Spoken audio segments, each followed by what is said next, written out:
a good living for a while. But then the Depression hit, and from about 1929 onwards, things got worse and worse for folks around Madison County. Great-Grandpa Job used to get odd jobs fixing the tracks when he could, but the railroad company didn't need him at the roadhouse every day like they used to, and he was out of work for months at a time. My great-grandpa took to washing and ironing for $1 or $2 a load from the better-off families in town, while us kids, me and my 2 sisters, helped tend a garden of okra, green beans, corn, and tomatoes. Supper was mostly cornbread and whatever stew meat they could afford, and sometimes money got so tight that they'd water down condensed milk for the little ones and mashed up leftover greens and water to make a kind of grassy soup, which everyone hated. There was a food program in town, and folks lined up for hours to get their hands on things like meal, grits, salt pork, or cheese. And Grandpa said if it wasn't for those, some folks would have straight up starved.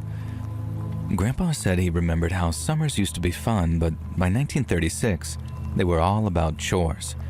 He and his sisters used to chop cotton, pick berries, or help neighbors around their home for a nickel or 2 apiece.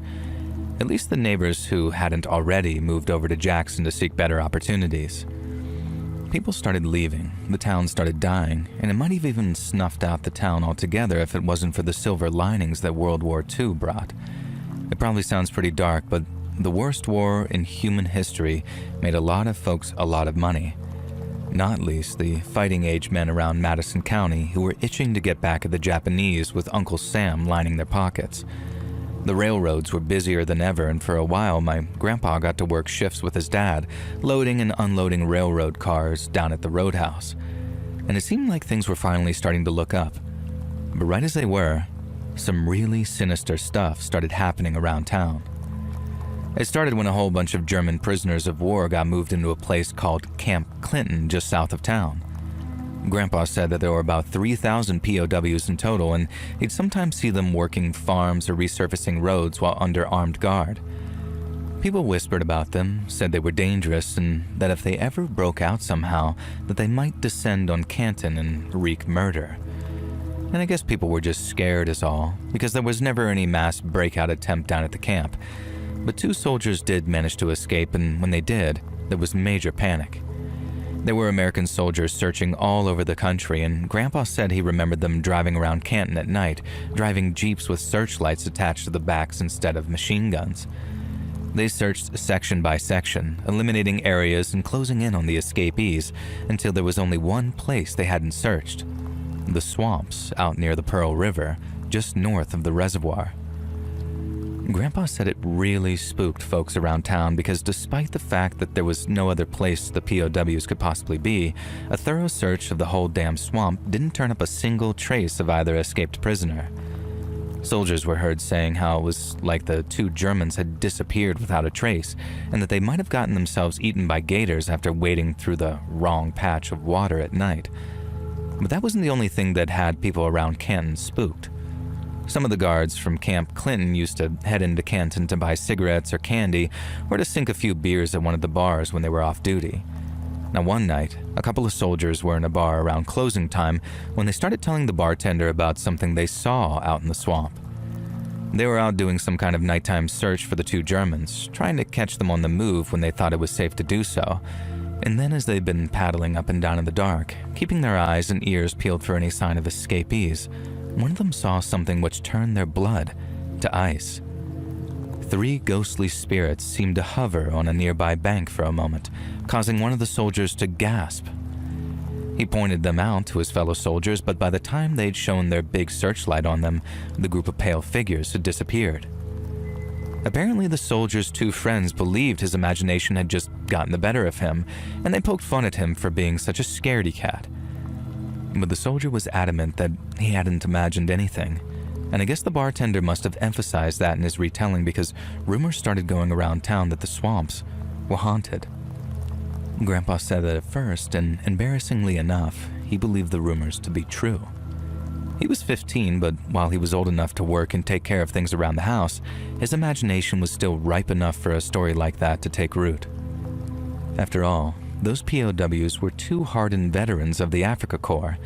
They'd survived war, so the chances that they'd fallen victim to nothing but some swampland seemed very unlikely, and even if they were dead, there'd be some piece of them left behind to prove it, even if they were only the parts that the gators wouldn't eat. And so if those two veterans had just disappeared, what other explanation could there be, if not some kind of terrifying supernatural one? Folks started warning their kids to stay away from the swamps, and even some grown adults stayed away from the area at night, but not everyone did. An older kid named George Jackson, who Grandpa said was around 17 at the time, told everyone that he was going to head into the swamps at night to find out if the ghost rumors were true. His buddies begged him not to go, but George, who claimed that he was an expert in all things related to the spirit world, said that there was nothing that they could do to hurt him and how they were merely spectral apparitions of dearly departed souls. He said that he might see his old grandpa out there, wandering among the cypress trees, and there was nothing anyone could do to talk him out of it. And so off he went, into the swamps under the cover of darkness. And he was never seen again. Yet another search party was sent out into the swamps, only this time it was made up of deputies and volunteers. They searched high and low for young George Jackson, and they even dredged the swamp in places that they were able to in hopes of bringing up his body. But no matter how hard they searched, not a single trace of the boy was found anywhere. Now naturally, the whole Madison County was freaked out by the second sudden disappearance, because while two POWs not being found at least made sense to them, having George Jackson vanish like he did meant something really bad must have been happening out there in that swamp. And some folks said the escaped Germans were to blame, how they'd probably murdered young George after he happened across their little hiding place. And others said that it must have been those ghosts spotted by the soldiers, and how George must have discovered that they weren't so harmless after all. But then to their shock, it wasn't even a week later that a gator trapper made a horrifying discovery while skinning and gutting his prey, because inside the animal's stomach were human remains. Folks kind of assumed it was poor George in there, and so there was a strange sense of relief when scraps of clothing found in the animal's stomach were determined to have come from a German military uniform. And people believed George might still be out there lost in the swamps and would find his way out again any day now. But sadly, that wasn't to be, and George wasn't the last one to go missing before everything came to a head. About a week after the German POW's body was found by that gator trapper, a man was driving through the area at night when he stopped his car at the side of the road that ran parallel to the swamps. No one knew for sure why he stopped, whether it was for a bathroom break or to check his tires or something. All they knew is that he didn't get back into the driver's seat and his car was found, idle but still running, by a highway patrol cop the next morning. There was a brief search of the area, with sheriff's deputies patrolling the water's edge with their shotguns in hand, but none strayed too deep into the swamps, not even during daylight hours, because by then there was no doubt. A very dark and dangerous affliction had befallen Madison County's cypress swamps, and no one wanted to be its next victim. But unfortunately for one person, they found themselves in the very unenviable position of being just that, the next potential victim. Waylon Jones was in his 20s at the time, and thanks to a medical condition, had been rejected from joining the military and serving overseas. He made money by helping out women whose menfolk had gone over to fight in Europe or the Pacific, but it seems old Waylon's mama forgot to impart a very valuable lesson to him, and that was not to touch what didn't belong to him. It turns out Waylon was having an affair with a taken woman, and a very risky one at that, because if the woman's husband found out what's going on, either personally or via a letter, then he'd no doubt enlist his family, his cousins, and his cousins' cousins in skinning old Waylon raw before using whatever was left as gator bait. Waylon's lover lived over in Sand Hill, and he'd go visit her after dark. He'd stay until late enough so no one would see him returning and start asking questions. But this one night, Waylon noticed a whole bunch of soldiers guarding the bridge across the reservoir. But not just soldiers either. There were deputies too, and almost every deputy over at the department was either a friend or an acquaintance of his lover's husband. Waylon knew that he couldn't cross the bridge and that he'd have to find another way to get back to Canton that didn't involve walking for miles at a time along dark and dusty roads. And so he decided to wade through the swamps up near the Pearl River. Waylon knew well that the folks had been disappearing out there and that wading through the swamps at night was very risky. But if he crossed that bridge and those deputies figured out that he'd be staying late at the lovely Mrs. Garrity's place, he was going to wish that he was dead before they were finished with him. And so, he chose the swamps instead. Waylon said he'd never been so frightened in all of his life, knowing that he might just run into whatever evil was inhabiting the swamps face to face. He moved quickly and as quietly as possible, making sure to give any gators a nice wide berth, and then about halfway through, he started hearing this voice carrying through the trees. Waylon said at first it was nothing but a whisper, and he figured it might just be a gator hissing off in the distance. But then he heard it again, and that time, it was clear as crystal. Someone off among the trees was saying, "Help me." Waylon said he froze on the spot, knowing that he should run, but also knowing that he wouldn't be able to live with himself if he did.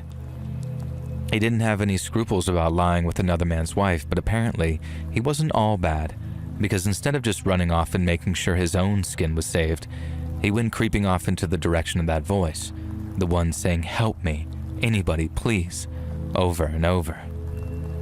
Waylon said he crept forward with nothing but the moonlight to guide him, when he suddenly saw a figure right next to a tree, standing on top of what appeared to be some kind of rickety old chair. The man was naked as the day he was born, and even in the moonlight, Waylon could see how badly the man had been beaten, and possibly even tortured too. He said his body looked like a road map of cuts and purple bruises, and that his face was so swollen that at first it was impossible to recognize him. But then as he got close, Waylon realized who it was. It was young George Jackson. But when Waylon asked what the hell had happened to him, all George said was, "I'm sorry," just as Waylon noticed the rope around his neck. Suddenly, a leg flew out from behind a tree, kicking away the chair the naked George was standing on before the air was filled by the sound of the poor boy choking to death. And before Waylon had a chance to cut him down with the knife that he was carrying, he was set upon by a trio of white, ghostly figures who maintained absolute silence as they tried to wrestle him to the ground. Waylon was beaten and strangled as his attackers tried to pin him to the ground, and he realized that they were not trying to kill him. Not yet, anyway. Instead, they wanted him alive. He later said that they believed that they caught him unawares, but Waylon was already holding his knife when they attacked, and so no sooner had they laid hands on him, but Waylon started swinging the blade wildly, slashing and stabbing at all three attackers. They were evidently unprepared for such violent resistance, as Waylon managed to best two of the men before the third one ran off into the swamps, still bleeding from the cuts Waylon had given him. But the thing that really gives me the creeps, and that gave my grandpa the creeps upon hearing the story, was how those three attackers didn't make a single sound, even when Waylon drove his knife into one of their chests. And that's all besides what those three men look like, which is something else which has given me the willies, even since the day that I heard the story told. Much like the so-called spirits that soldier thought that he saw out in the swamps while he was looking for those German POWs, the bodies of the men who attacked Waylon appeared a bright white. It turns out that before they'd go hunting for people out there, they'd strip down to their drawers and paint their bodies with paste made out of water and white chalk. But neither Waylon or anyone else around town, including the sheriff, could figure out why those monsters stayed quiet the whole time. I call them monsters only because my grandpa used that word, but he made it clear that they earned that nickname through their actions alone and not entirely their appearances. They were just men, flesh and blood like you and me, but since nobody claimed them as kin or even claimed to have seen either man before in their lives, nobody figured out who they were or where they're from. It was like they just appeared in those swamps with the sole purpose of capturing, torturing, and killing folks in the worst ways imaginable. As you can imagine, the whole Madison County was in conniptions over Waylon's story, not least because a bunch of deputies were able to head out into the swamps, find those chalk-painted bodies, and confirm his story was true. Some folks said that they must have been the German POWs because who else would go about murdering people like that and doing such strange things and painting themselves white? It sure explained why no one recognized them too. But officially, Camp Clinton would admit to no other escapees and insisted the murderers could not have been German captives. But if that really was true, then who the hell were those murderous animals out there? All kinds of rumors went around among my grandpa and his friends, how these men were really monsters or children of the swamp and other such nonsense like that, and he said it made it all the worse by the lack of any kind of official story. Now this was way back during the war, so the Office of Censorship was in full effect. They'd already sent letters around to every newspaper in the country advising them to keep their stories positive or face closure. And this meant the editor of the Madison County Herald didn't dare print the story of what happened out in those swamps or the stories of the folks who went missing. And that meant that no one really knew what happened out there for many years, till the Office of Censorship closed at the end of the war, and people were able to piece together what had happened, my grandpa included. Grandpa ended up moving away from Mississippi to seek his fortune elsewhere. But as long as he lived, he never forgot the story of poor George Jackson, those German POWs, and the ghostly figures who made the swamps their human hunting grounds.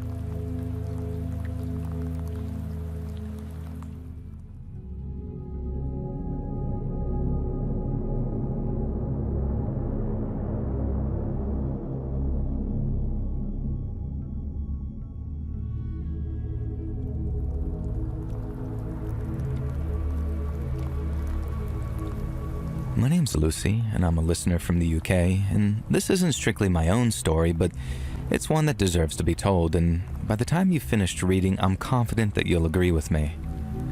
One Sunday morning, back in November of 2021, a friend of my dad's got up for work. David had worked as a cabbie for many years, so he knew the job as well as anyone, and he knew better than to work late on a Saturday night and risk someone puking in his taxi or trying to do a runner. And so instead, he used to skip the late weekends and work the mornings, which were much less rowdy and only slightly less busy.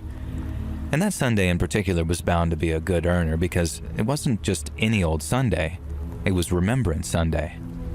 Remembrance Sunday in the UK is basically like Veterans Day in the US, a day to remember our war dead and pay our respects to them. Now, a lot of people choose to stop and stand still at 11 a.m., the same time that the guns fell silent in World War I, and have a minute's silence. And a lot of people get together at places like cathedrals or army places to lay wreaths and say prayers and stuff like that. Now, people sometimes have a drink after the services too. Nothing too wild, just a pint or two with old mates in memory of the fallen. But that means people needed taxis, so it was an ideal time for Dave to hop in his cab and go looking for fares. Now, from about 10 o'clock onwards, David started getting jobs ferrying people around the city to various church services. But he also got jobs taking one or two groups to the cathedral, which is where this big Remembrance Day ceremony was being held, probably the biggest one in the city, too. Some of the people were wearing bits of old military uniform like berets and stuff, where they were obviously veterans of old wars or off to pay tribute to their old pals. And so Dave's having this little chat with them, asking where they served and when and all of that, and then, at what must have been about 10:45, he gets a job taking someone else to the cathedral, presumably for the service. He pulls up outside a house not far from the city center, and a guy gets in the back carrying a large, heavy-filled backpack. He tells Dave that he wants to go to the cathedral, so off they go. As they're driving, Dave asks the man in the back if he's attending the Remembrance Day service. He says yes. They make a bit more small talk, and along the way somewhere, Dave runs into a bit of traffic. It turns out there's road work ahead of him, so half the road is closed off and traffic's been brought to a near standstill as everything's been reduced to one lane. Dave realizes they're going to be stuck there for maybe 5 to 10 minutes, and then he looks at his clock and realizes if they stay there, the man in the back is going to be late for the service. Dave turns to his passenger and says something like, I think you're cutting it a bit late here, mate. I'd just get out and walk if I were you so you don't miss the service. Now, the guy is obviously a bit annoyed, but he doesn't get angry with Dave or anything because I imagine that he knew he'd mucked up by not calling the cab earlier. Dave even said that he wouldn't charge him for how far they'd gone because it hardly seemed fair if it was him who got them stuck in traffic. And this was his first clue that something wasn't quite right because the fella didn't so much as bat an eyelid at the prospect of a free lift. Normally, people either say, "Oh, no, that's not necessary," Or at the very least, well, thanks a lot, that's so kind.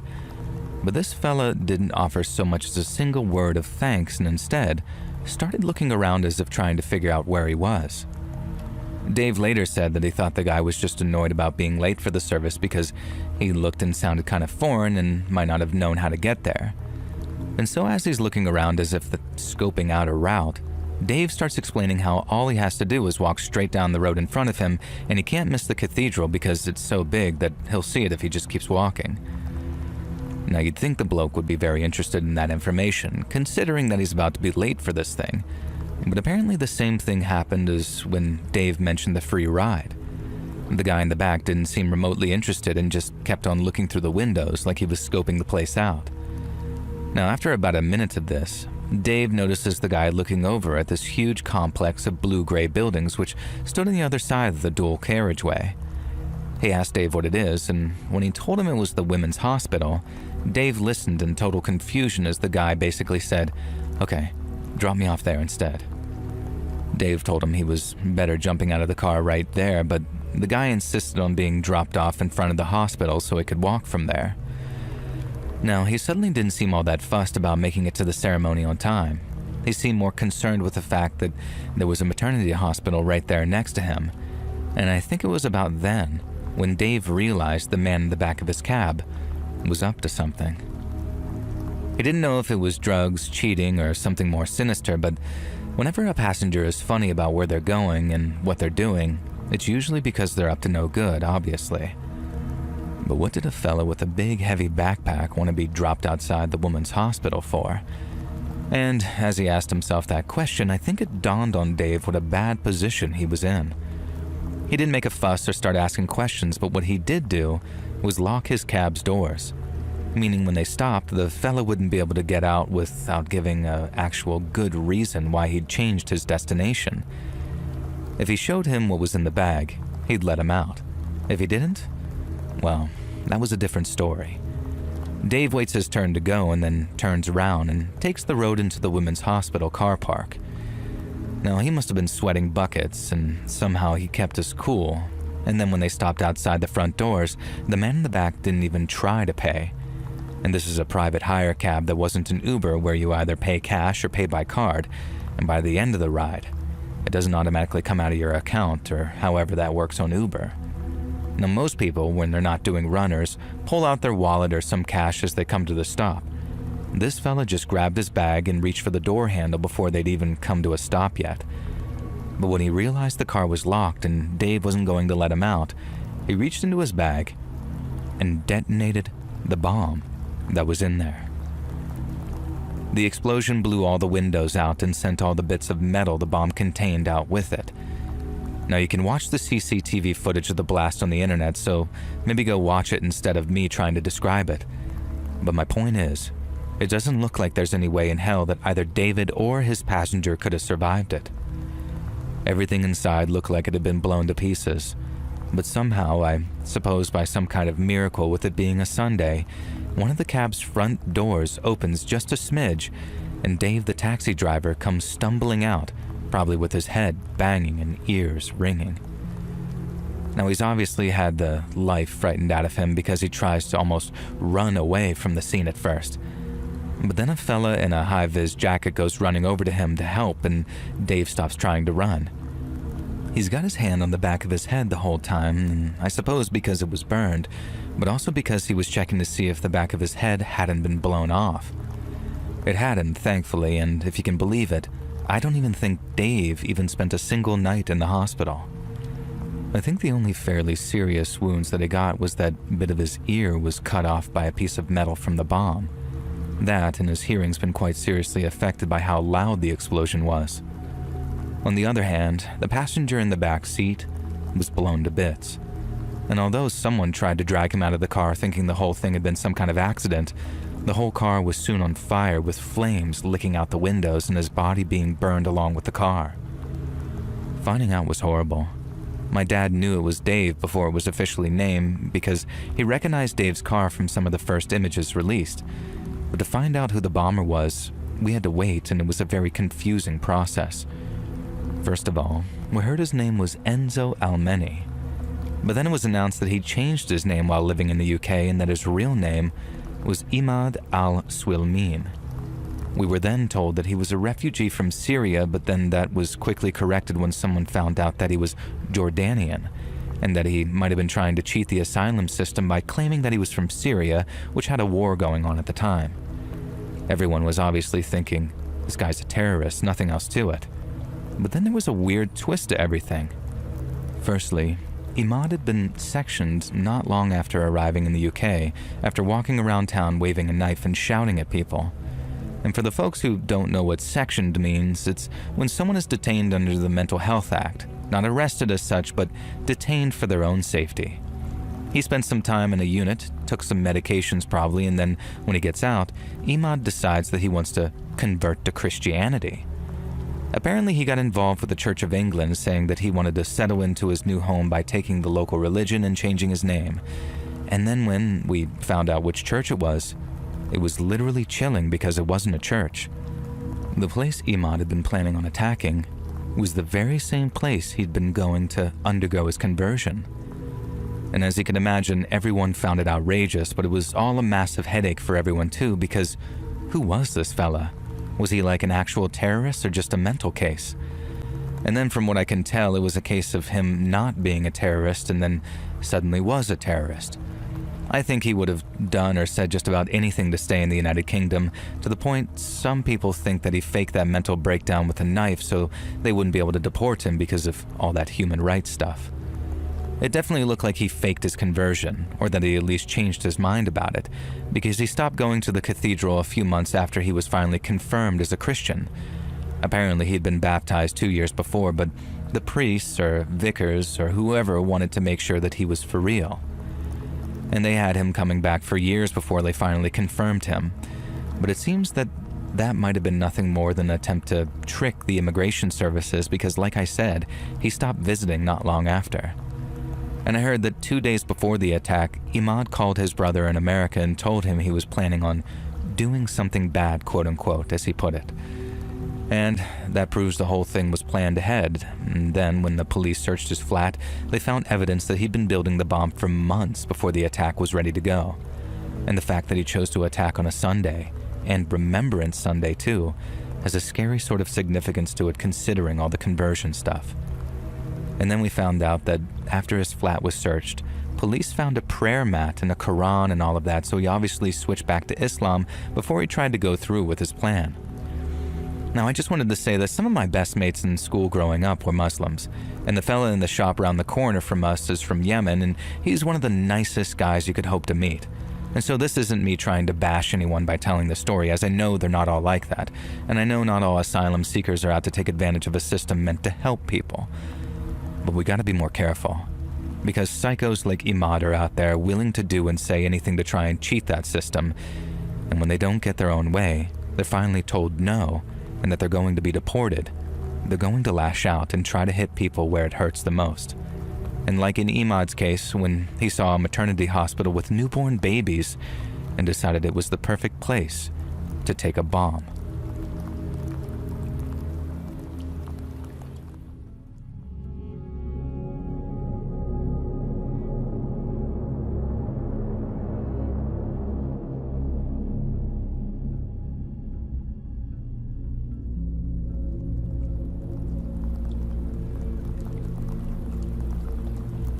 My name's Annie.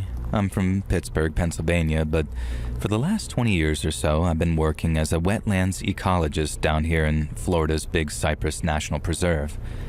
And after I got my degree in environmental science up at UPenn, I moved down to Florida to do a master's on, and this is putting it as simply as possible, how water levels mess with cypress domes. And then after a few years filling out wetland permits and monitoring on behalf of state agencies and consultants, I spotted an NPS job on the USA Jobs website. Government research jobs are always uber competitive, mainly because you get paid to do the thing that you're super into all day, but that doesn't stop anyone from throwing their hat into the ring, myself included. And with my fieldwork experience giving me an edge, I managed to land a permanent spot at Big Cypress. My work involves a lot of staring at spreadsheets and liaising with state agencies, but I get to do a fair amount of field work too, which has always been my favorite. Sometimes I'm out there tracking water levels or hunting and mapping invasives like the Brazilian pepper. And then sometimes I help plan prescribed burns to keep the pine woods healthy, or I'll do counts on wading birds or alligators, trying to figure out if the canal plugging and rehydration projects are actually working and aren't just a waste of time and money. It's hard, sweaty work, and the bugs are by far the worst part. But keeping this wild piece of land healthy makes it worth all the blood, sweat, and tears, even when things get dark out there. And this is the story of the darkest, most disturbing incidents of my entire career. Whenever we're doing field work out in the deep swamps, we rely on airboats to get around, and at the time, mine was a 14-foot aluminum flat bottom powered by a big old aircraft engine with one of those big propeller cages on the back. You probably know the thing. It was loud as hell, but that kept the gators away from the boat, and since it could get you places a more traditional boat couldn't, it was much more preferable to paddling out in a canoe, especially for stuff like collecting mud samples. I used to head out first thing in the morning when the waters were still calm, and then after picking out a sampling site, I'd head out with what we call ponars, which are these small hinged boxes that are probably better described as grabbers. You lower it down from the bottom, let it sink into the muck, and then a few days later when it's nice and full, you gently pull it back up to capture that soupy bottom layer without too much disturbance. It's all about being careful so you don't stir up the water and skew the data. But half the time you're either wrestling with tangled vegetation beneath the surface or, in this case, something else. I was out in the swamps one morning and it was so early that the sun was only just starting to peek up. I was out retrieving the kind of mud samples I just described, which are nice and easy to find thanks to the little floaters attached to them, which bob above the water surface. I'm heading from site to site on my boat, carefully hauling them up and then moving on to the next. The water was still, the bugs weren't bothering me as much, and the only sounds out there were the occasional bird call or gator splash, and so everything else felt nice and peaceful. Collecting those grabbers was going well too, at least until I got to my fourth, which I felt a snag as soon as I tugged on it. It wasn't unusual for a cord to get caught on a root or cypress knee, and I had a pretty foolproof technique of giving the cord a little slack so I could untangle it. But on this occasion, even after plenty of slack and swaying, the cord still wouldn't budge. I leaned over the side and looked down into the murky water. I'm not sure why, I sure as heck couldn't see anything. I guess I was just wondering what had gotten it so stuck. I gave the cord another couple of wiggles, but as I'm doing it, I was thinking, it can't be a cypress knee. It couldn't have been any roots either because I was too far out from the banks. But still I wiggled the line, hoping that the sample wouldn't spill, until suddenly it came loose with a kind of popping sensation. I breathed a sigh of relief and then began gently pulling the grabber up to the surface.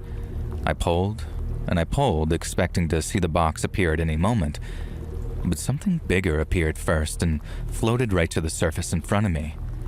And when I realized what it was, I flew back into the boat so hard that I'd probably have capsized it if it were a canoe. I thought it might have been a dead deer or hog or something at first, but to my horror, and on closer inspection, I saw that it was no animal. It was a human. It was extremely bloated, rotten to the point of being a bluish-greenish color, and missing its legs below the knee. But even with all that decay, I could tell from its size that the corpse had belonged to a child of approximately 6 to 8 years old. Thanks to the gators, fishes, and turtles that had been eating away at it, the damage and decay were so extensive that I couldn't tell if it was a little boy or a little girl. And the skin looked like it was sliding off in places, and in others, what remained of its flesh was so infested with bugs that it literally looked like it was moving. The face was half caved in, with empty eye sockets looking back at me, and dark tufts of mud-slick hair on what little was left of its scalp. It was festering and covered in slime and mud, and the smell, Jesus Christ, it was like it hit me in the face with this wall of sour rot tinged with swamp gas and death. I tried to stop myself, but it was no good, and I ended up puking my breakfast over at the other side of the boat. And then even after I managed to catch my breath and somewhat got myself together, I was still in a really bad way. I should have called it right there, but I'd never seen a dead body before, let alone one belonging to a child. And so I guess I kind of lost my mind for a minute or two, because all I wanted to do was to get the hell away from that body no matter what. I drove the boat back to the dock, tied her up, and then walked straight to my car and drove home still in shock. And it was only once that I'd taken my second shower to try and get the stink off of me that I realized that it was all in my head, and I burst into tears. And by that I mean the smell was all in my head. Like I thought that I could still smell the rot, but it was just kind of the trauma talking, if that makes sense, or almost an echo of it or something. Once I pulled myself together, I toweled off and called the cops to let them know what I'd found. I was able to give the exact location too, because I dropped the grabber's cord and left the floater at the surface again, so it wouldn't be hard for them to find.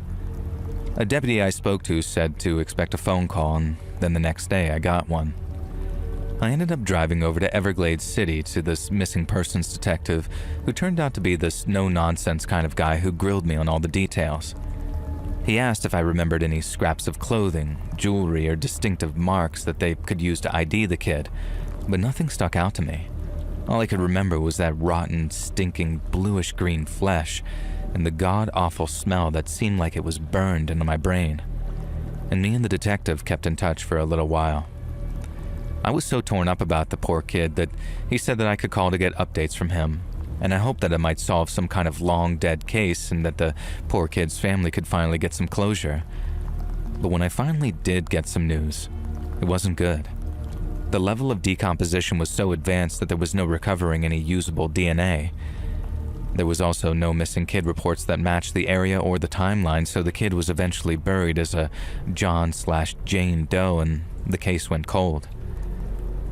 I've been devastated. All the nightmares I had, being constantly distracted by the memories of it, I thought that it might all be worth it to put an end to some horrible chapter in a family's life.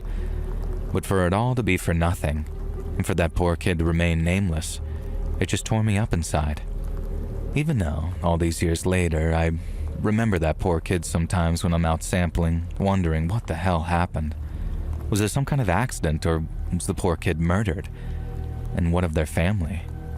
I bet they'd have given just about anything to know what happened to their child, even if it was such a terrible ending to such a short life.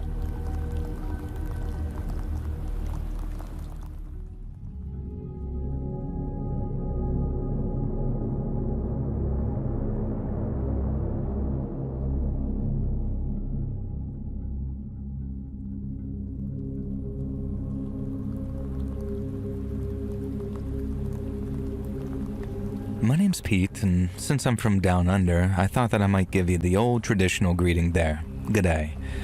Now, I'm retired these days, living out the rest of my days in peace here in my native New South Wales, and while I've done a lot of different things during my working life, I spent the final 6 years of it driving cabs around the bush. Life out here in rural Australia got its own sort of rhythm to it, though. It's a lot of farmland, so the days start nice and early, and I'm out picking up people from their farms or little towns scattered across the bush. The roads are mostly dirt tracks or long stretches of highway with nothing but gum trees and kangaroos for company. They're alright in the day, but at night, you gotta watch out for them because they'll jump out into the road and scare the living daylights out of you. Now, it's nice and quiet though, really quiet in fact. And there are never any jams, only ever the odd tractor holding you up, and those that you can just pass. But that means we charge much less for much longer journeys, considering a simple run to the shop could be 25 Ks each way. Fuel prices are a killer, same with the heat in the summer and the fog in the winter that makes driving legitimately dangerous. But there's a real sense of freedom and community that I wouldn't give up for anything. Everyone knows everyone, so chats in the cab are sometimes like catching up with old friends. Lots of runs or locals headed to town for groceries, doctor appointments, or to visit family. You'll get the occasional farmer who's banned for drink driving as well, so every so often you'll get a stretch of picking up a Ned in an Akubra and work boots who's off to the sale yards or to pick up some supplies. And then once his ban is all served up, he says his goodbyes, but you stay mates. And then there are the older people who don't drive anymore, and I'll take them to bingo or the pub for a yarn.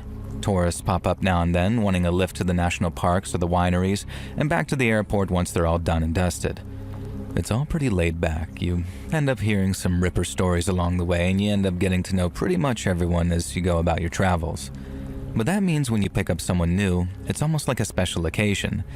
You don't go being nosy and all of that and start prying into their personal lives, but there's definitely an element of, well, who's this guy then?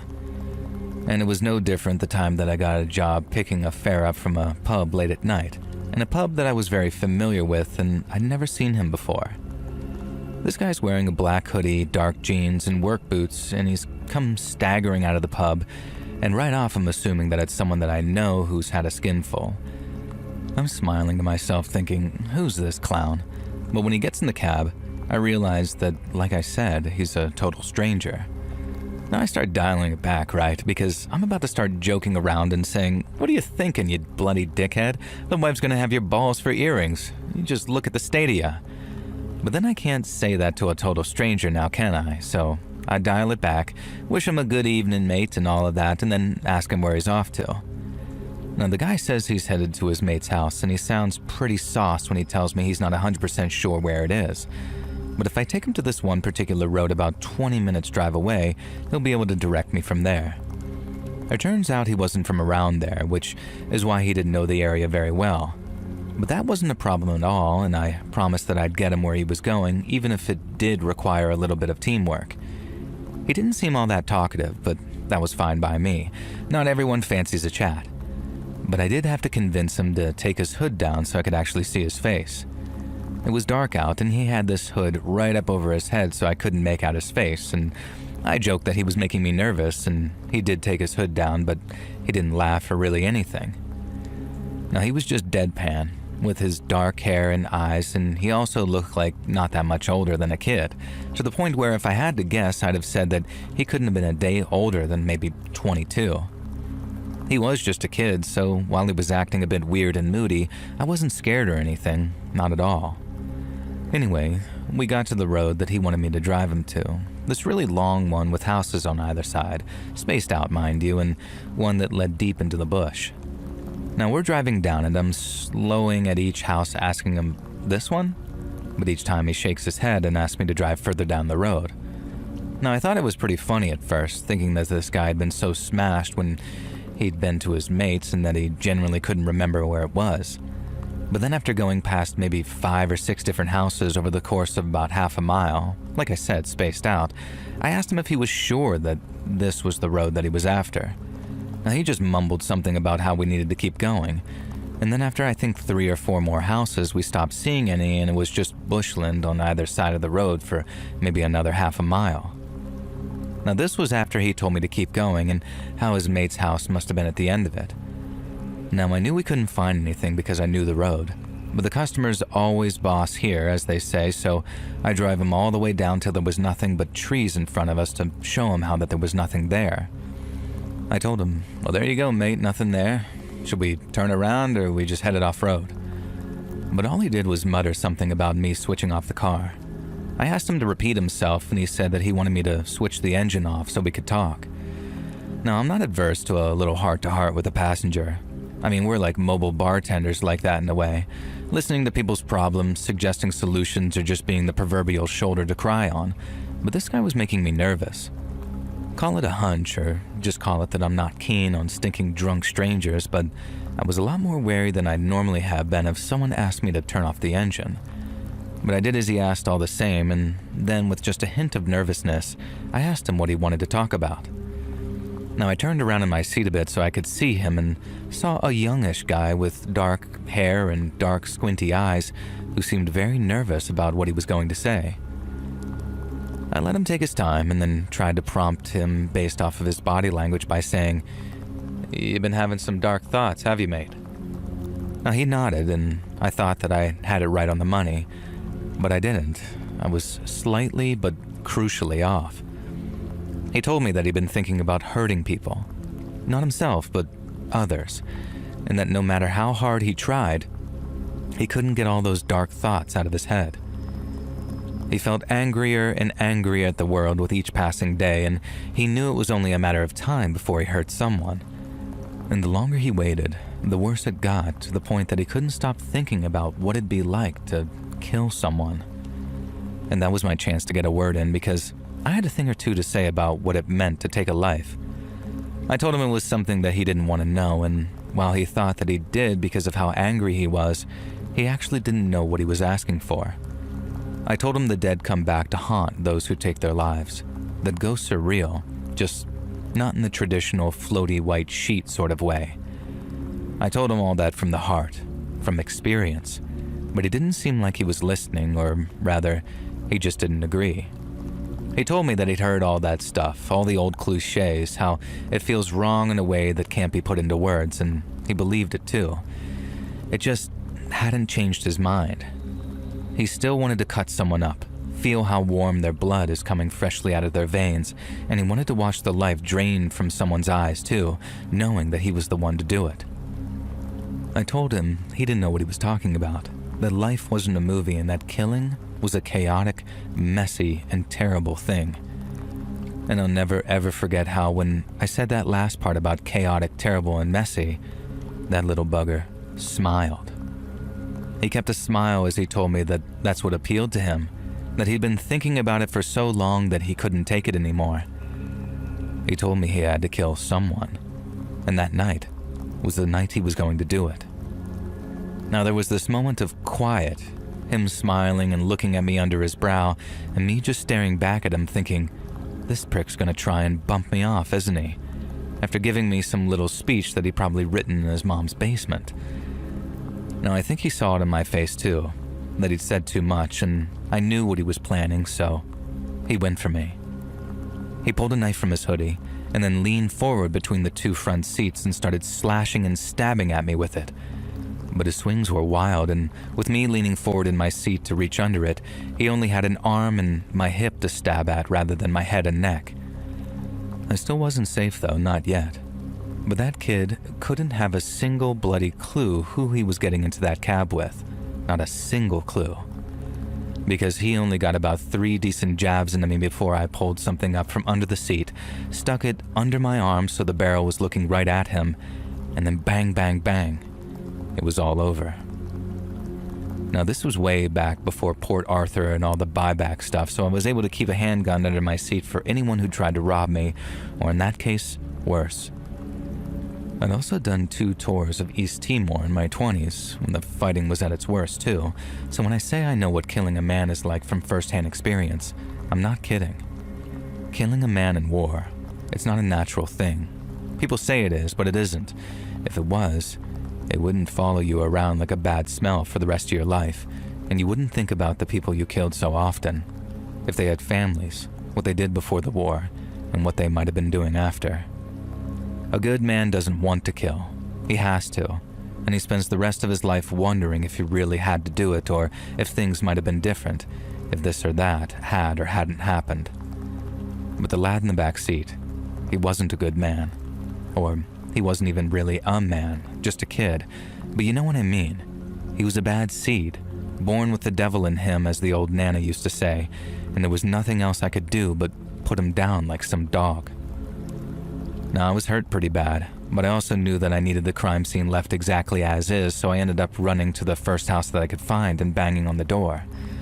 The people inside thought nothing of helping me out, stopping the bleeding and calling the police, and an ambulance showed up not long after, and I had to drive to the hospital to get stitches while the police took a look at the scene after I'd told them the whole story. It was a pretty open and shut case on their end. The kid still had a knife in his hand, leaning forward, and he'd been slashing so wildly that some of my seat was just completely shredded. Now that wasn't even the only knife that he had on him either. He had another, a smaller one in the pocket of his jeans, and then an even smaller one jammed into the side of one of his boots. It was clear who the aggressor was, no doubt about it. And so there was no arrest, no court, nothing like that, just fair dinkum cobber and on you go. And now, that silly little bastard is just another one of the ghosts that follow me around, making me wonder why the bloody hell I didn't take that Friday night off.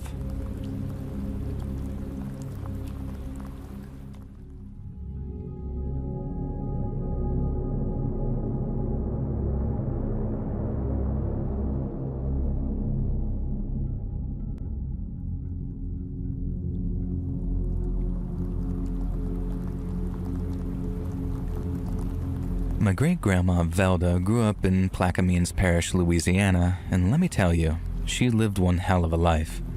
She was born in 1901, a week after the August hurricane, and her mother called her a miracle baby and said the only reason God saw fit for her survival was to give birth to the most beautiful baby that had ever been born, save for Jesus, of course.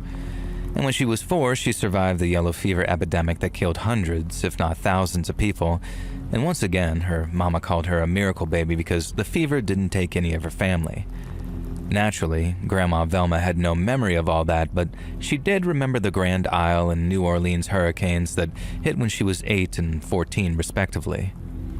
And then came World War I and the Spanish flu, which killed almost 3,500 people in New Orleans alone. She survived the floods, the droughts, the depression, and lived through a whole bunch more wars, and she had plenty of good stories to tell. But perhaps the most memorable she ever told me was one from Prohibition times, when moonshiners and bootlegging rackets were all over the Louisiana coast. Back then, life was really hard for people in the belly of the bayou. Early mornings meant 5 a.m. in the summertime, 6 a.m. in winter, with cockerel cries and yells of Allen's boo from Cajun mothers. Folks were poor too, really poor, so Grandma Velda used to go out on pirogues with her older brother, trapping muskrat or hauling in redfish and speckled trout while their daddy was at work. Now folks mightn't have had much money, but they still wanted to party, so there was a rich tradition of brewing up homemade wine or straight up moonshine so people could have something to drink while they danced and fiddled till dawn. But then, Prohibition hit, and when the moonshiners moved their operations out into the bayou, the Bureau of Prohibition followed them, and then what followed was a bloody game of cat and mouse. The chief of police tried to keep his boys out of what was turning into a bloody battle of attrition between the Bureau and the bootleggers, but that could only last so long. One night, one of the parish police officers came stumbling through the door, having been shot through the gut by a bootlegger he'd been unlucky enough to stop. The officer hadn't even been looking for bootleg liquor. He just wanted to make sure that the driver wasn't drunk since he was driving so late. But since the bootleggers were in their total war mentality after fighting the Bureau so intensely, the man just reached for his pistol, shot the officer through the stomach, and then drove off. The man's fellow officers tried rushing him to the hospital up in New Orleans, and word has it he's alive and talking when they got him there. But sadly, he lost way too much blood during surgery and he passed away on the operating table. The chief and his boys were furious. They didn't agree with Prohibition, not just because they respected the tradition of home brewing, but because they enjoyed a drink or two themselves. And this meant at first it was their unofficial policy not to enforce it. But after one of their officers were killed, that all changed. The chief of police, a man named Henry Herbert, knew that the key to beating the bootleggers was winning the parish's trust. Not that the people didn't trust him to enforce the law, they just didn't trust that he could keep them safe from men who rode by night to seek retribution against those that had wronged them. See, the bootleggers owned the night, and they ruled by fear and mistrust. Everyone knew that anyone working with the Bureau would end up having some kind of accident, or in more serious cases, have their brains blown out while they slept to send a message. But no one knew exactly who was in the bootleggers' pay and who wasn't. See, it wasn't just a hardcore group of old Cajuns hiding out in the bayou. They had friends and relatives looking out for them, as well as paid lookouts who only wanted to make a few bucks. And that meant that there were never any tips, never any sightings or witnesses, and why the bootleggers were always one step ahead of the law somehow.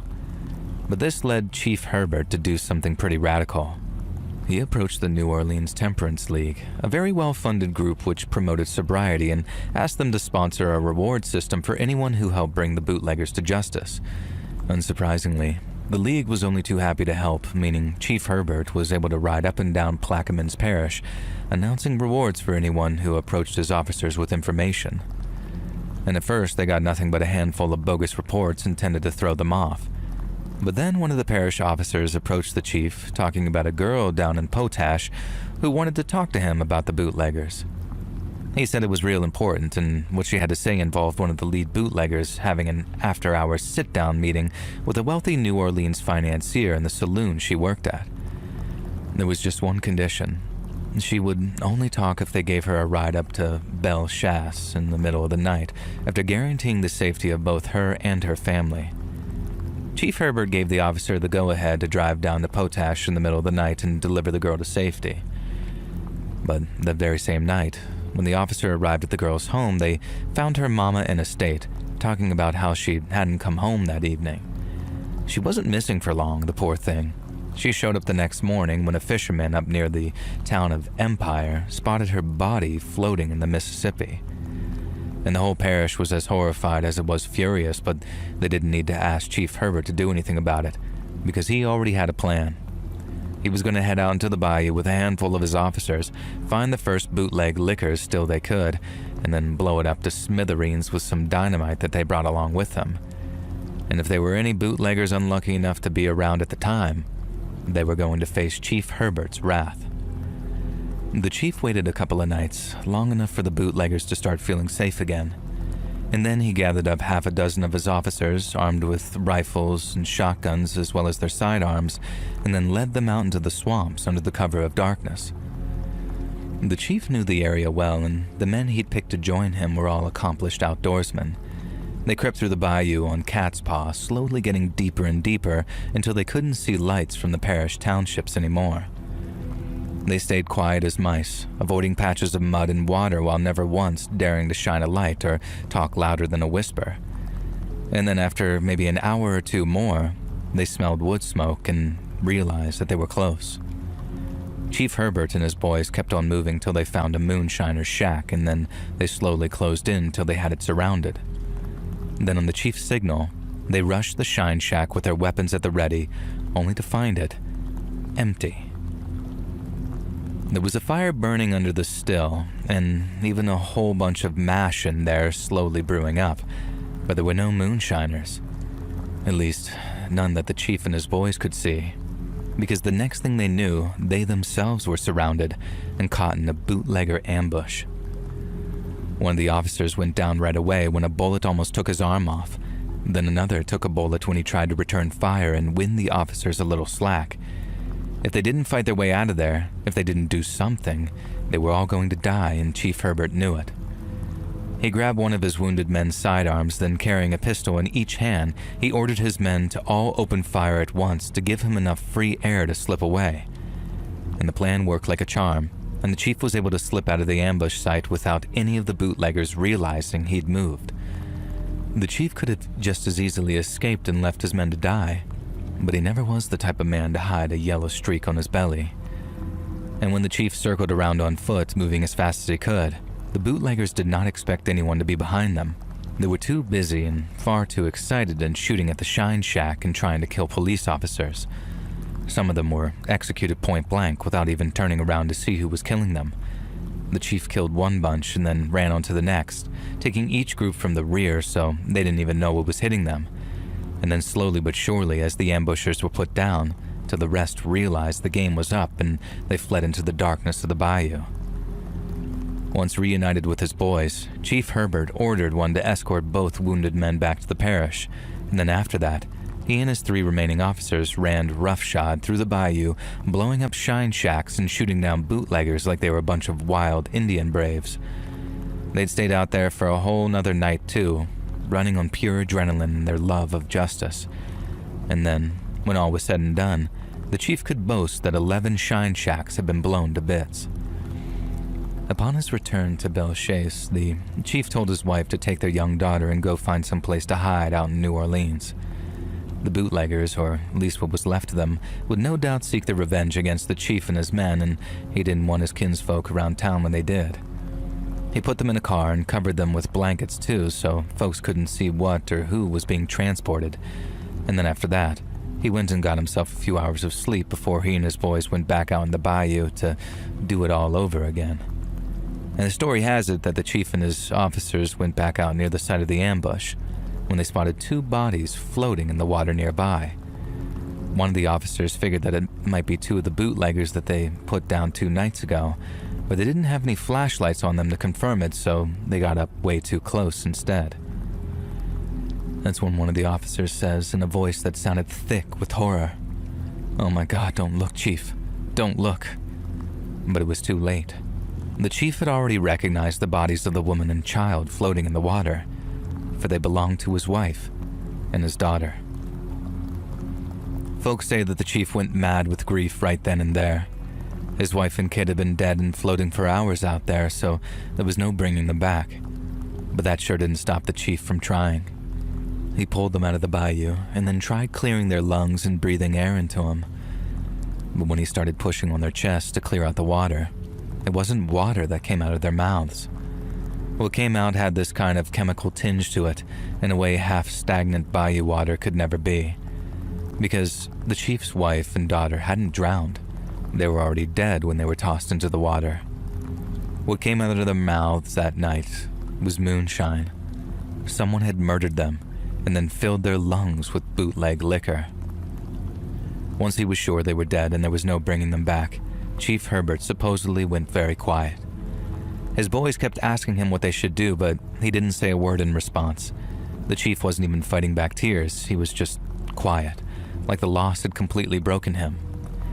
And then with his wife over one shoulder and his daughter over the other, he walked off into the bayou, never to be seen again.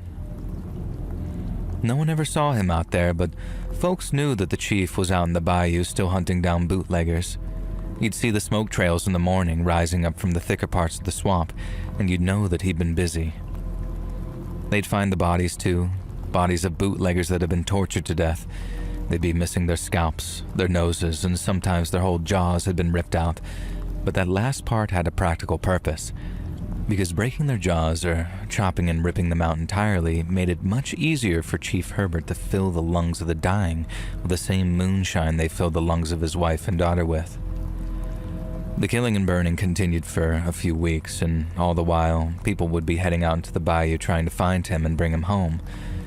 But old Chief Herbert was never found, and the only thing folks would find was the evidence of his blood-soaked work.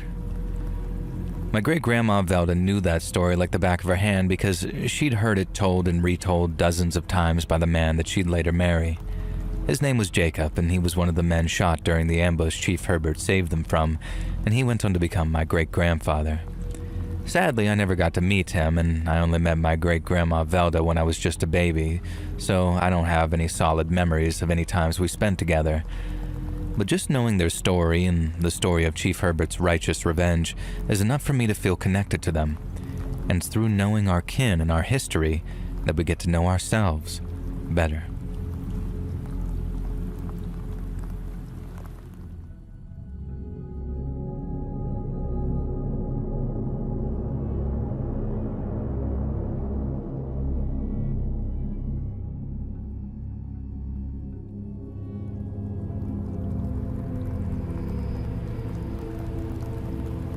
Driving for Uber in London was probably the lowest point of my entire life. It sounds harsh, and I'm not saying that there weren't upsides to it or that I didn't meet some unforgettable people while driving them around. It's more that I was forced into it after my first business went under, so I was in a really bad place mentally. And it was while driving Uber that I went through what might have been the scariest experience of my entire life. London is a mad city. Probably always has been that way and probably always will. I like being able to pick my own hours and log on to Uber whenever I fancied making a bit of cash. I could choose to only work peak hours too, because surging fares meant that I could make double or even triple what I might make during quieter periods. You meet all kinds of people too. Tourists, interesting locals, even celebrities sometimes. And if you're out chasing airport runs, you can make a tidy amount of money on chilled out runs while chatting about people's holidays, visits to family, whatever it is they're traveling for. You're your own governor, really. Just you, your motor, and the app. But it's not all sunshine and roses. London traffic can be an absolute nightmare. Half the time you're stuck in gridlock, burning through your petrol and your patience, especially when ULEZ charges nick a chunk of your earnings. Insurance rates are liable to go through the roof, and you gotta shell out for PHV license and checks, and if your car's playing up, then even more money down the drain. Competition is horrifically fierce too, and there's very little honor among drivers in that respect. And so sometimes you have to be extra quick on the draw to get a decent fare, or you could be waiting there for almost an hour trying to get on the scoreboard. And I'd say the very worst part of the job is the passengers. The bad ones, I mean. I'm not talking about the ones who complain or chat nonstop when I'm trying to concentrate on the road. I'm more talking about, in fact, well, let me just tell you the story and you'll see what I mean. So about a month before I threw in the towel and signed up to Universal Credit for a bit, I got this job taking some lads from Brixton down toward the Kingston Estates. They were quite a rowdy little trio who kept me waiting a few minutes before they piled into the back of my car. They couldn't have been older than maybe 25, but you can't tell with some of them. I've known a 17-year-old lad to look and talk like a bleeding 30-year-old, but that's neither here nor there, I suppose. Now anyways, these younger lads pile into the back making jokes and being loud, but they weren't being threatening or intimidating or anything like that, just young and annoying. I confirmed where they were going, told them to fasten their seatbelts, always a good idea with young lads, otherwise they just don't, and then off we went towards the estates. The other thing that really annoyed me about that job was how they somehow picked rush hour of all times to request their Uber. You obviously get big fares from driving people around at those times, but it's so not worth it compared to late nights or even early mornings when everyone's rushing but tired. But sometimes when you're out, you're out. So it was better to take the job and be stuck in traffic making money rather than losing money. And so as expected, we hit a traffic jam pretty quickly and slowed to a stop surrounded by cars.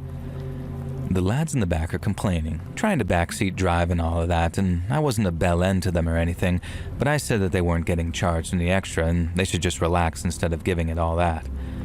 Now they were chill, saying, "All right, mate, fair enough, we're good." And then we sat there for a few minutes, moving forward by a few cars every so often while we waited for our turn at the lights. The lads in the back were chatting away to themselves, and it sounded like they were looking out the window and pointing out at a passerby.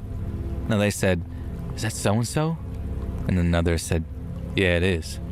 And then the first lad then said, "He's seen us. He's coming over." And this is when I turned around to see who was approaching the car, because the lad in the back sounded pretty nervous, like whoever it was didn't want to give him a very cheery hello. But when I turned in my seat and looked out the back window over my left shoulder, I just thought, bollocks. Because approaching my car was a lad on a bike, wearing a black ski mask and what looked like he was holding a freaking sword. Now I say sword, but it was more like a designer machete, if that makes sense. At least 1.5 feet long with a jet black blade, and it looked quite expensive actually, like a good bit of kit if you were off on a jungle trekking holiday. But this wasn't the Amazon. This was London, so as soon as I saw it, I knew something bad was about to happen. Now the first thing I did was lock my doors, and then the lads in the back started shouting, "Drive, drive, drive!" But there was nowhere I could go. I kept telling them that I'd locked the doors and that the guy couldn't get him, but as he got closer and closer to the car, I realized a window wasn't going to stop him. The guy got off his bike in gridlock traffic and started bashing my back window with the handle of the machete. I realized very quickly that they'd be trapped once that glass fell through, and that the guy on the opposite side needed to get out of the car and make room so the others could get out. I unlocked the door because there was a child lock in the back and then started shouting at the guy in the back to get out and run. I shouted at him again and again to get out of the car, but it was like he was frozen. His eyes were glued to the window as the machete hammered on it until it suddenly smashed. The glass burst and flew into the car. It was only then that the guy in the back realized that he actually had to get out so his mates could actually escape too. But by then, it was a bit too late for the lad nearest to the machete. I don't know how many times he got stabbed before I finally just put my foot down and reversed into the car behind me. We hit bumper to bumper, and I thought that the lad in the back might make a run for it just like his mates had by then. But all he could do was clutch at all of his stab wounds trying to stop the bleeding. That and shout, "Please drive, please drive, please drive," over and over at me. Now everyone could see what was happening, and the cars on my right pretty much saved this lad's life by hanging back and giving me enough space to get out. And I suppose they didn't want their cars smashed because it was the only route that I had available, so if they clogged it up, they were going to need some work done. But they left it free all the same, and I was able to peel out of the gap at speed before taking it to a grass verge and overtaking all the waiting traffic. Now we're finally away from the guy with the ski mask and the machete, but it was still the matter of getting the lad in the back to the hospital. And even that wasn't the first thing on my mind. He was back there shouting, "Please, bruv, please take me to hospital. I don't want to die. Please don't let me die." and this other stuff that was sending my blood pressure through the bleeding roof. And I thank God that I knew the road so well by then too, because if they'd have been at the beginning of my stint driving Uber, I think I might have not actually known where to take him. But luckily, I was able to zoom him over to the nearest A&E where he was rushed inside and obviously made a priority patient because of all the stab wounds. I ended up staying in A&E for about an hour, waiting to hear back from a doctor that the lad was at least okay. Now obviously, I had to stay there to talk to the police as well because that's where they were coming to talk to the guy who'd been stabbed, but I really couldn't tell them all that much aside from where it had happened and what time. They thanked me and then waited around for a bit chatting until the doctor came out with the good news. The lad was going to be okay and he was awake and able to talk and all of that, and so the police were free to go and talk to him. I was able to go through too, just to be able to wish him all the best. I didn't stay long, I couldn't, but the level of gratitude he showed me from the hospital bed was something I'll never forget. I wasn't the one who saved his life. I was one of many people who contributed to saving it, but the way he thanked me for saving my life, it makes me quite emotional to think about it today. He kept thanking me even as I walked off with a lump in my throat, and I had to properly pull myself together when I went back outside. I couldn't take my cab because the police wanted it for forensics, so I had to call a cab of my own for once to get home and tell my girlfriend everything that had happened. I got my car back in a couple of days, which was nice, and I was never so glad to have paid for that big insurance policy prior to working for Uber because it meant I got hazardous materials covered by the plan and didn't have to pay a thing to have it cleaned. I wasn't even going to take out such an expensive plan at first because it really is like insane rates at the minute to get private hire cabs covered in London. But the two pieces of advice I got from another driver were, 1, when in doubt, cancel the fare, and 2, upgrade your insurance because people are nasty and leave all sorts of mess in your car. I thought I could avoid it by picking my fares carefully, and I still took his advice and upgraded my plan. And oh my God, was I glad I did, because it saved me so much of a headache I can't even imagine. I didn't last much longer after that. I wasn't traumatized or anything, I just knew that I should pack it all in before my luck really ran out, if you know what I mean. And I started a second business earlier than planned and then worked 70-hour weeks for just shy of 2 months until it started to break even. And after that, it was onwards and upwards in a weird way, and it was like something good came out of something bad because being so determined to stay off the roads and make something of myself was what I needed to make a success of myself.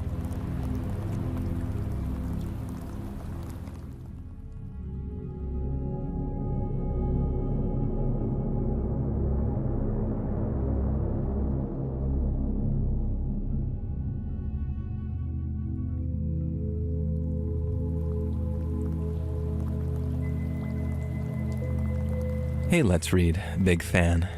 I think I got a fishing story of mine that you might enjoy, and I know fishing ain't exactly the scariest of subjects outright, but I promise you, this one's got some bite to it. Many years ago, my friend, this old pal Earl, went out fishing in the Great Dismal Swamp out here in North Kakalaki. Now, for those that don't know, the Great Dismal is basically a huge stretch of murky water along with these cypress trees, Spanish moss, and humidity that's so thick it feels like the air is weighing on you. It's a really beautiful place when the weather's fine, but it's wild too, and while that definitely helps give it an almost creepy sort of vibe, it sure is a fine place to catch some fish, I'll tell you. Now, it was September, and one of those overcast, drizzly days that's perfect for fishing. And so we figured that we'd head out with our John boat, our rods, and a cooler full of bait to see what we could bring home. Now, I had some night crawlers and some stink bait that I whipped up myself.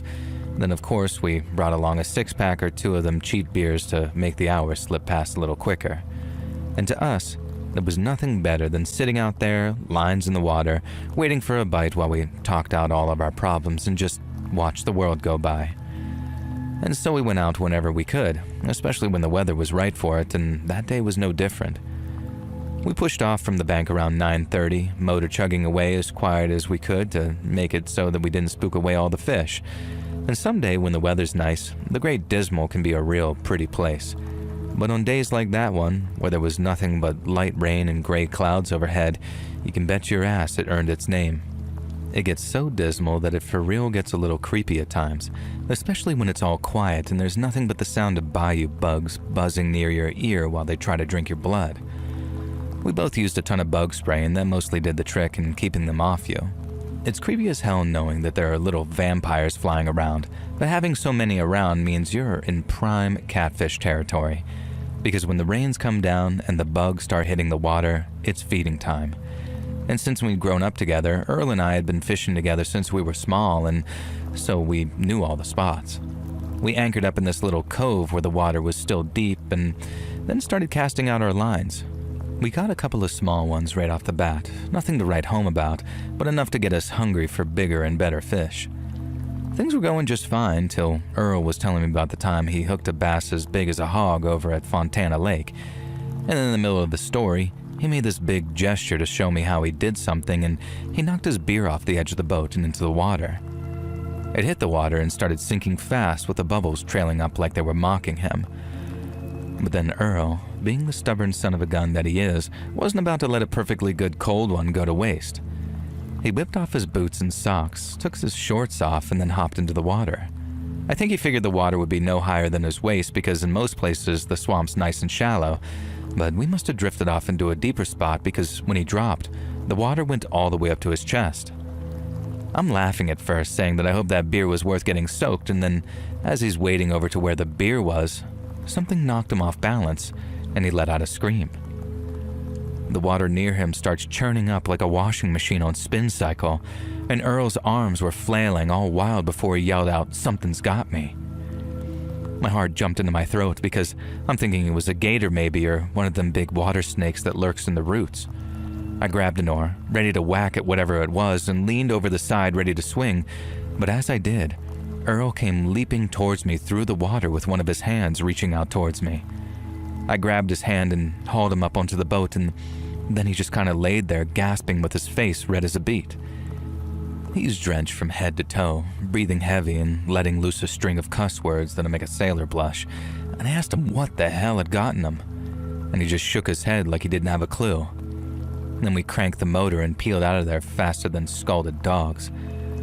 Now once we were back on solid ground, safe and sound with the boat tied up, Earl rolled up his pant leg to check the damage.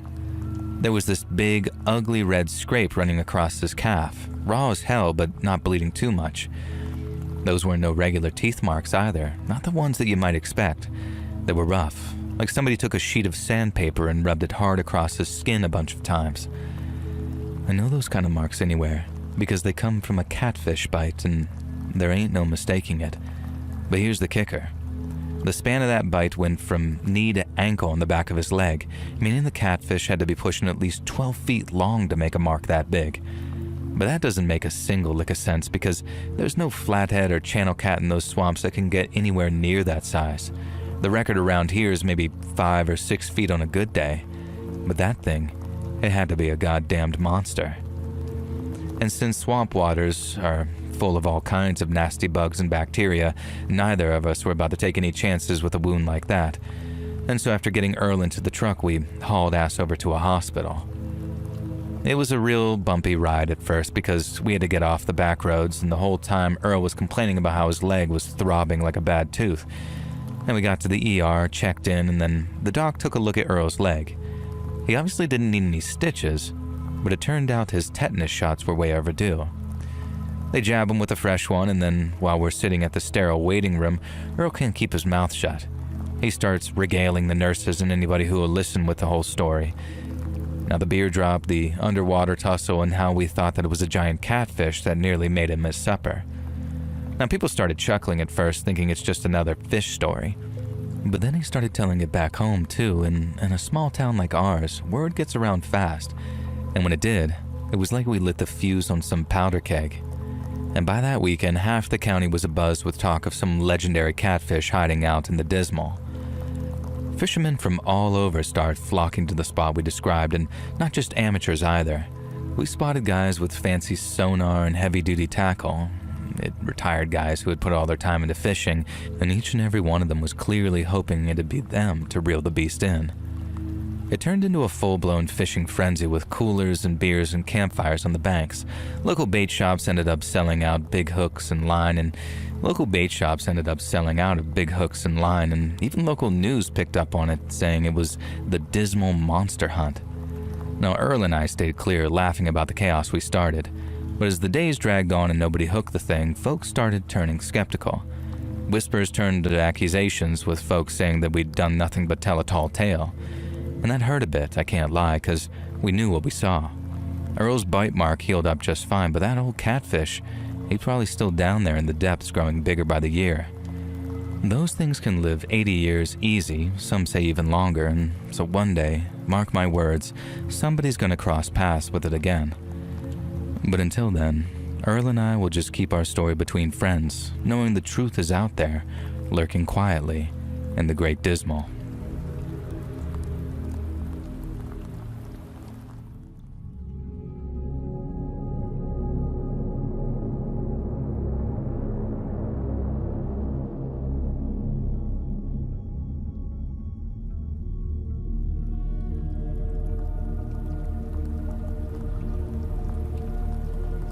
As a younger man, I used to drive taxis around my home city of Belfast.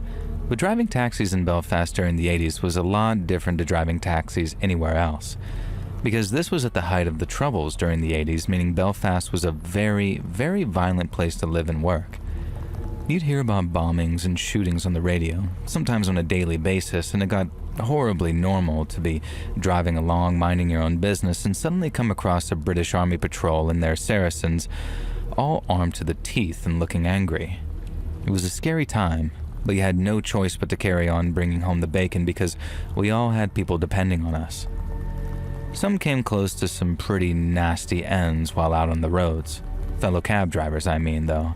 But some came closer than others, myself included. On a very drizzly Tuesday in 1981, I was out on the roads picking up fares. I've been on the road since tea time, having done a few runs into the city center and back. And then around 10 o'clock, I was cruising along the Falls Road edge on my way to Anderson Town to pick up a fare. Now, the drive took a little bit shorter than usual, as I was mostly driving down empty back streets, and since I was starting to feel a bit tired, I remember telling myself that was the last job for the night. And remembering that, it gives me a dark sort of chuckle these days. I got to the pickup spot, which was the car park of the old swimming pool before it all got done. But when I pulled in, there was no one to be seen anywhere.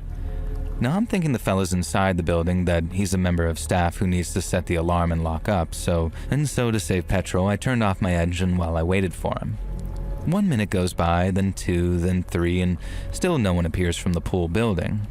I started getting a little bit impatient, thinking that I'll just give him a few more minutes good grace and then I'm off-ski. I remember tapping my wheel, looking out my driver's window at a car that got my attention, and that's when the shooting started. The window screen shattered, glass was flying everywhere, and then one by one I started feeling the hits. First in the shoulder, like a hammer smashing bone, and then the chest, knocking the wind out of me. I got another in the leg, and that one was the worst, and it felt like someone had shoved a red-hot poker right to the bone. And the car was getting riddled. The panels were buckling, the tires were popping, and all the while I'm trying to make myself as small as possible, practically ducked down into the footwell trying to climb inside the engine. And it was only when it stopped that I started thinking, why me? What did I do? I was just driving a taxi trying to make an honest wage. Who the hell did they think I was? And the pain was everywhere. And somehow I was still conscious and gasping for air, because the shooting had stopped and I was still alive, and I thought that maybe I'd gotten off easy. I knew I still had a mountain to climb in terms of getting myself help, because I could feel everywhere that I'd been shot, and I knew that I had to get to a hospital. But there was also this mad feeling of relief knowing that I was over the worst of it, and it was all technically uphill from there. Unfortunately for me, that wasn't exactly true, and as I tried scrambling back into the driver's seat, I heard the footsteps on the concrete outside. I looked up just in time to see a man in a balaclava pointing a pistol through the window, and it wasn't quite like my life flashed in front of my eyes, but I did quite clearly see an image in my mind of my wife and kid at home, crying when they got the news. The gunman leans in a bit more, so he's pointing this gun right at my head with the barrel inches from me. I remember his eyes, how they were a lighter shade of either blue or green, and I remember how much hatred was in them. I've never seen anyone so angry at me in all of my life, not before and not since. And this monster didn't even know me. At least I'm 90% sure he didn't, and to him, I was just another Protestant. He had no hesitation whatsoever in pulling that trigger, but when he did, nothing. The gun had jammed. Now, it was a miracle or a complete coincidence, depending on how you look at it, but again, it wasn't over. The guy starts fumbling with the gun, trying to make it shoot. I saw a bullet pop out when he did something like slap it or pull at it, and then he tried again, aiming his gun toward my head and pulling the trigger. But again, the gun didn't fire. I was laying there, sort of leaning against the seat, watching it all like it was in slow motion as he tried once again to make his gun work. Blood's pooling up under me, my vision is blurring, and I remember listening to him muttering to himself, just properly desperate to get it working so he can blow my brains out up close. He didn't get a chance though, because one of his mates suddenly appears and grabs his arm, and then he shouted, "Leave it!" and both of them ran off.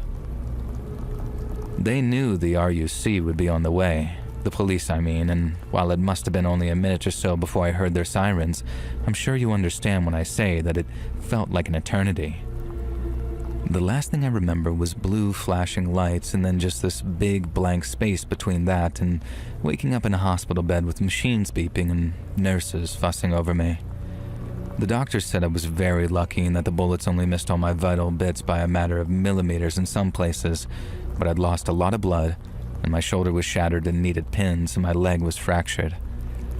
But the worst part was the chest wound. It had collapsed the lungs, so I needed a tube put in to drain all the fluid. And seeing all that and feeling it too was probably the worst experience of my whole life. Worse than the shooting, because that was over in a matter of seconds. Whereas that tube was in there for over a week, and I still feel weird phantom pains looking at the scar where it went in. I was in the hospital for weeks, having all sorts of operations and then doing all the physiotherapy that came afterwards. I had the wife and the little one in there crying over me, which was really tough, and my little boy didn't understand what was happening at all, so it was even worse on him just not getting any of it. The peelers came around too, that's the police if you're wondering, asking me all kinds of questions that I didn't know the answers to. I didn't see any faces, I couldn't ID anyone, and I could barely even remember driving out to the old pool. The whole thing was just some blur. My time in hospital was basically one big blur too, as I had morphine for the pain, anti-anxiety too, because I kept having these nightmares at first whenever I'd nod off. Visitors brought grapes and cards from the church, and then my cousin, who was a very religious person, rest her soul, brought a minister in one day to pray over me. And he said that the gun jamming was divine intervention, but I'm really not so sure. I think it was just dumb luck. Recovery took months, but eventually I came home on crutches and with my arm in a sling. The neighbors turned out like a guard of honor to welcome me home, all queued up to shake my good hand and tell me that they were glad to see me home. They brought me food over so my missus didn't have to cook, and she spent all that extra time on her hands either crying or telling me that she was going to divorce me if I didn't stop driving the taxis. She wasn't serious, I don't think, or maybe she was, who knows, but I did as she asked me all the same. I found work packing boxes in a warehouse, which was very boring but much safer, but there were still signs of what you might call PTSD today, but back then it was just stress. I'd jump at cars backfiring or doors slamming too loud, and then forget about cabbying or driving anywhere at all for that matter. I didn't get behind the wheel for a while, even when I was well enough to do it. And as you can imagine, it reminded me too much of that night. Even just holding the steering wheel in the same way I did when I was waiting caused cold sweat to collect around my neck and armpits. And then my heart would start hammering like I was about to have a heart attack, and I'd end up crawling out of the driver's seat, hyperventilating until the wife came out to bring me inside again. My mind was locked onto the shooting for months, and any spare moment I had, my mind would wander to it. I'd think about the rat bag who lured me to that car park and wondered if he was forced to do it, or he did it willingly because he was so full of hate and anger, like the same sort of wild hatred I saw in the eyes of the man who tried shooting me in the head. As far as I know, he was never caught, but even if he was, he'd probably be a free man today after the Good Friday Agreement let all kinds of thugs and killers back onto the streets. I was told that writing this out would be healthy for me, and in a way I suppose it had been, but sometimes thinking about the coincidences is enough to drive me insane. A good example would be how many things had to happen for that bastard's gun to jam twice on him. He had to buy it or get it from a guy that hardly cleaned it, and then the ammunition that he used had probably been kept in a damp place or something to try and hide it from the peelers. And so much had to happen, or not happen, for my brains to stay in my skull that night. And although I'm not a strictly religious man, it is hard not to wonder if there was some sort of higher power at work that night.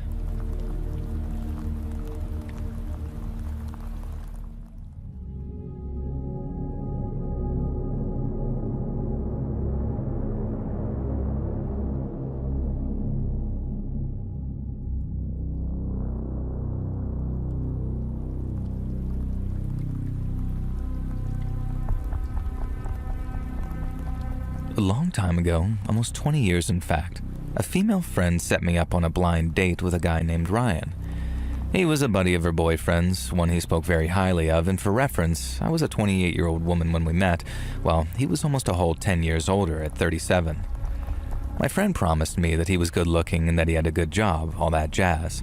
And while I hated the idea of a blind date and how it made me feel so incapable, I didn't regret going.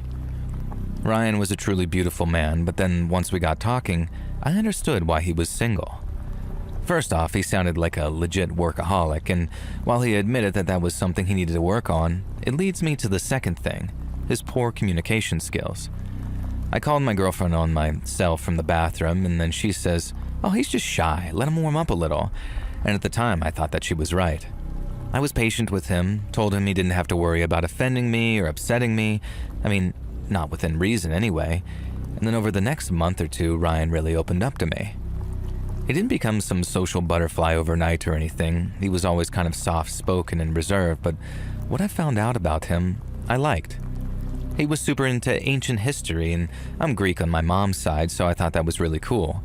And then he was super into cooking too, which was really attractive for all the obvious reasons. But the thing, or rather place, that Ryan seemed to have the most passion for was the Philippines. And when I visited his place, I saw all kinds of photos, souvenirs, and traditional Filipino artwork. I asked him why he was so interested in the Philippines, and he said he'd vacationed there a bunch as a child, as well as an adult of his own volition. His grandpa served there during World War II, so he'd brought Ryan's dad over a bunch to see how beautiful it was. And from the pictures, it was clearly one of the prettiest places on Earth. There were pictures of Ryan standing on white sandy beaches in the company of various people, and then photos of him out in the jungle that he said were from nature tours. All the food looked amazing, the people all sounded super friendly and welcoming, and I totally understood why Ryan and his family had such a huge love of the place. The relationship went from strength to strength. I met his parents, he met mine, and we went on a wonderful weekend vacation together in Mexico around the 8-month mark. Now everything was going amazingly. And then just short of our 1-year anniversary, Ryan asked if I wanted to move in with him. I wasn't 100% sure at first because I've never lived with a boyfriend before and figured that was something couples only did after maybe 2 or 3 years of dating. But since I did really like him and he was everything I was looking for in a long-term partner in terms of cleanliness and having his crap together, I accepted and then moved in the following month. We spent our 1-year anniversary together in our apartment, and I know I keep saying this, but at the time, I was very, very happy. Ryan and I seemed like a really good fit for each other, and all of my girlfriends kept asking, when's he going to pop the question? I think if things had continued for maybe another year or two without incident, I'd have accepted any proposal he offered me. But, and as I guess you've already figured out from the way I'm talking about Ryan, things didn't stay all hunky-dory, and it wasn't long before things got really, really dark. Okay, so remember when I said Ryan was a workaholic? Well, he never really got a handle on that. He worked in the city at some financial firm, running accounts or whatever the hell they do in those kinds of jobs, and I understood why he took it so seriously and why he worked so hard. And then at the risk of sounding shallow, he wasn't shy about spending money on me, so I tried my best to make it up to him in various ways. And one of those ways was cleaning the apartment. Ryan really appreciated me keeping our place looking nice, and we didn't have much in the way of boundaries either, so there was only one place that he didn't want to mess with, and that was this one particular cabinet in the closet that he kept in his office. It wasn't some super sinister thing, with him getting all weird and telling me not to dare go prying around or whatever. He didn't even bring it up.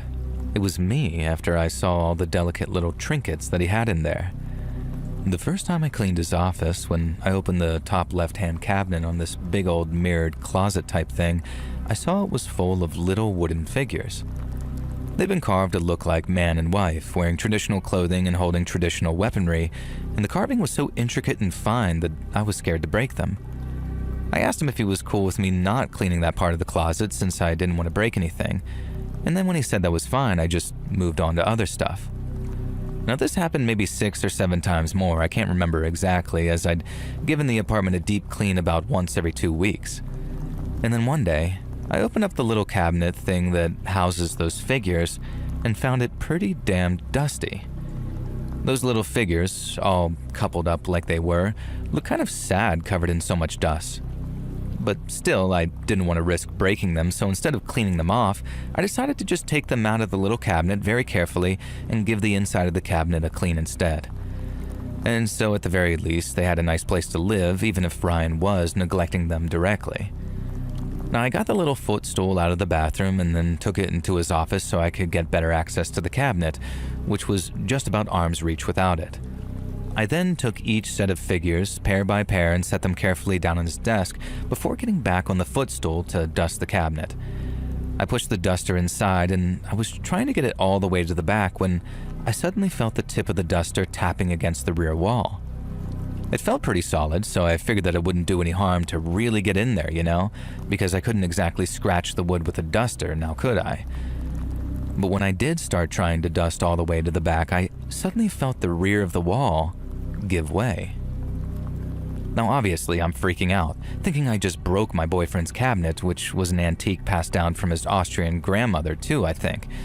And so my first thought was to go get my computer chair, bring it into Ryan's office, and then stand on it so I could maybe reach into the cabinet all the way and fix the part of the cabinet I broke. But when I did, I shined a little flashlight into the cabinet to see exactly what I was working with. I realized that I hadn't broke the back of the cabinet at all. It was a false wall, and behind it, there was a little wooden box. And now here's where I kind of get an existential crisis, right there in Ryan's office. I knew he was hiding something from me. I mean, there was a chance that he didn't know that stuff was there, but considering it had those familiar sort of Filipino designs carved into it, I considered that a highly unlikely scenario. And so the only logical explanation was he was hiding something from me. And now I knew it could have been pictures of old girlfriends, maybe even nudie pictures, and while I do think holding on to stuff like that is kind of obviously in bad taste, I totally understood that he had a past, just like I did. But then, if it wasn't souvenirs from old conquests, then it had to either be drugs, weird adult images, or worse. And I wasn't going to risk that being the case and me not knowing about it. Not in a million years. I removed the box from its little hidey hole, then set it down on Ryan's desk, and then saw it had a little padlock keeping it closed. One that was small, but very sturdy looking. I thought that was me out of luck, but just on a hunch, I checked the little hole for a key and, hey, presto, there was something shining at the back which fit the padlock. I took it off, opened up the box, and prepared myself to face whatever it was. But when I saw it, it was worse than anything I'd imagined. Far, far worse. When I first saw pictures of a grinning Ryan posing with naked children, you can imagine what my first thought was.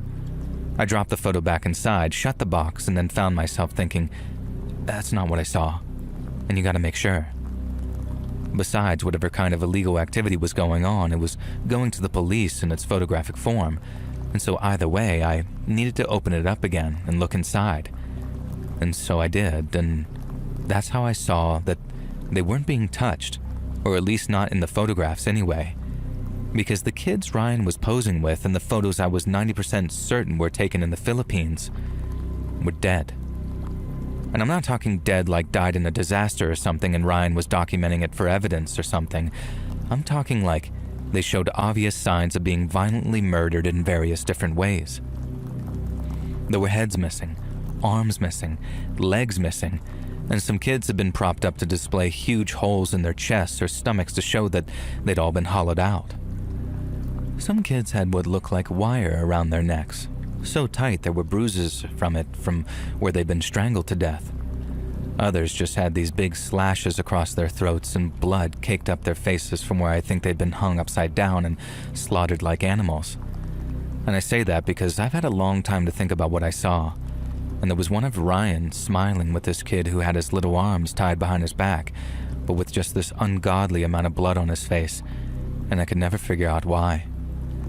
Until much later, that is, when I realized that he'd probably been hung upside down before having his throat cut, just like they do with pigs over on farms. I saw it once I was on vacation, how the pig's head was drenched in blood, and put two and two together before having sleepless nights with a lot of crying. I'm sorry for telling you all of this. I guess I got a little too emotional there and I decided to take a quick break, but now I'm back to writing and I don't want to write about those photographs anymore. I can't think about them without crying. And so if it's okay with this submission, I'm going to focus on what I did after I'd put one of the photos in a book. I didn't have an envelope handy and I drove straight to the nearest police precinct to show them what I'd found. As you can imagine, that made for quite a scene. But I couldn't bring myself to walk inside for almost a full 15 minutes because I had a full-on mental breakdown while sitting in the parking lot and wondering how the hell I could have been so stupid. Ryan was not who he made himself out to be, obviously. Or at least he had a deep, dark secret that he really didn't want people to know about. And at the time, I told myself that there must have been 1,000 clues along the way that I just didn't pick up on because I'm a total freaking idiot. I don't see it quite the same way these days, but I still regret not cleaning that mother effing cabinet out sooner. And I also regret not biding my time a little and then going to the cops the next morning while Ryan was at work. That way they could have actually arrested him and not showed up to an empty house with his suitcase and a bunch of clothes missing. I think I must have driven over to the police precinct at maybe 4:20 to 4:30 p.m., meaning I was still crying in the parking lot when Ryan arrived home a half an hour later and realized his little box of keepsakes had been found. And then by the time the cops showed up, he was gone. And they couldn't exactly track his car down because he'd left it right there in the driveway. I was questioned extensively on where he might have gone to hide out or where he might have fled the country to. My answer was the same to both if I had to put my money on it. I'd have bet on him being in the Philippines. 6 times a week and twice on Sundays, as they say. And they never did find him. The cops, I mean, and I heard they even linked up with the cops over in the Philippines to try and track this Ryan down. I don't know if they could connect him to any actual murders, but if those photos really were what they appeared to be, then there must have been rumors or something. Either way, Ryan was never found. At least to my knowledge he wasn't, and my best guess is he's living someplace far away. Maybe not even in the Philippines, but definitely under an assumed identity.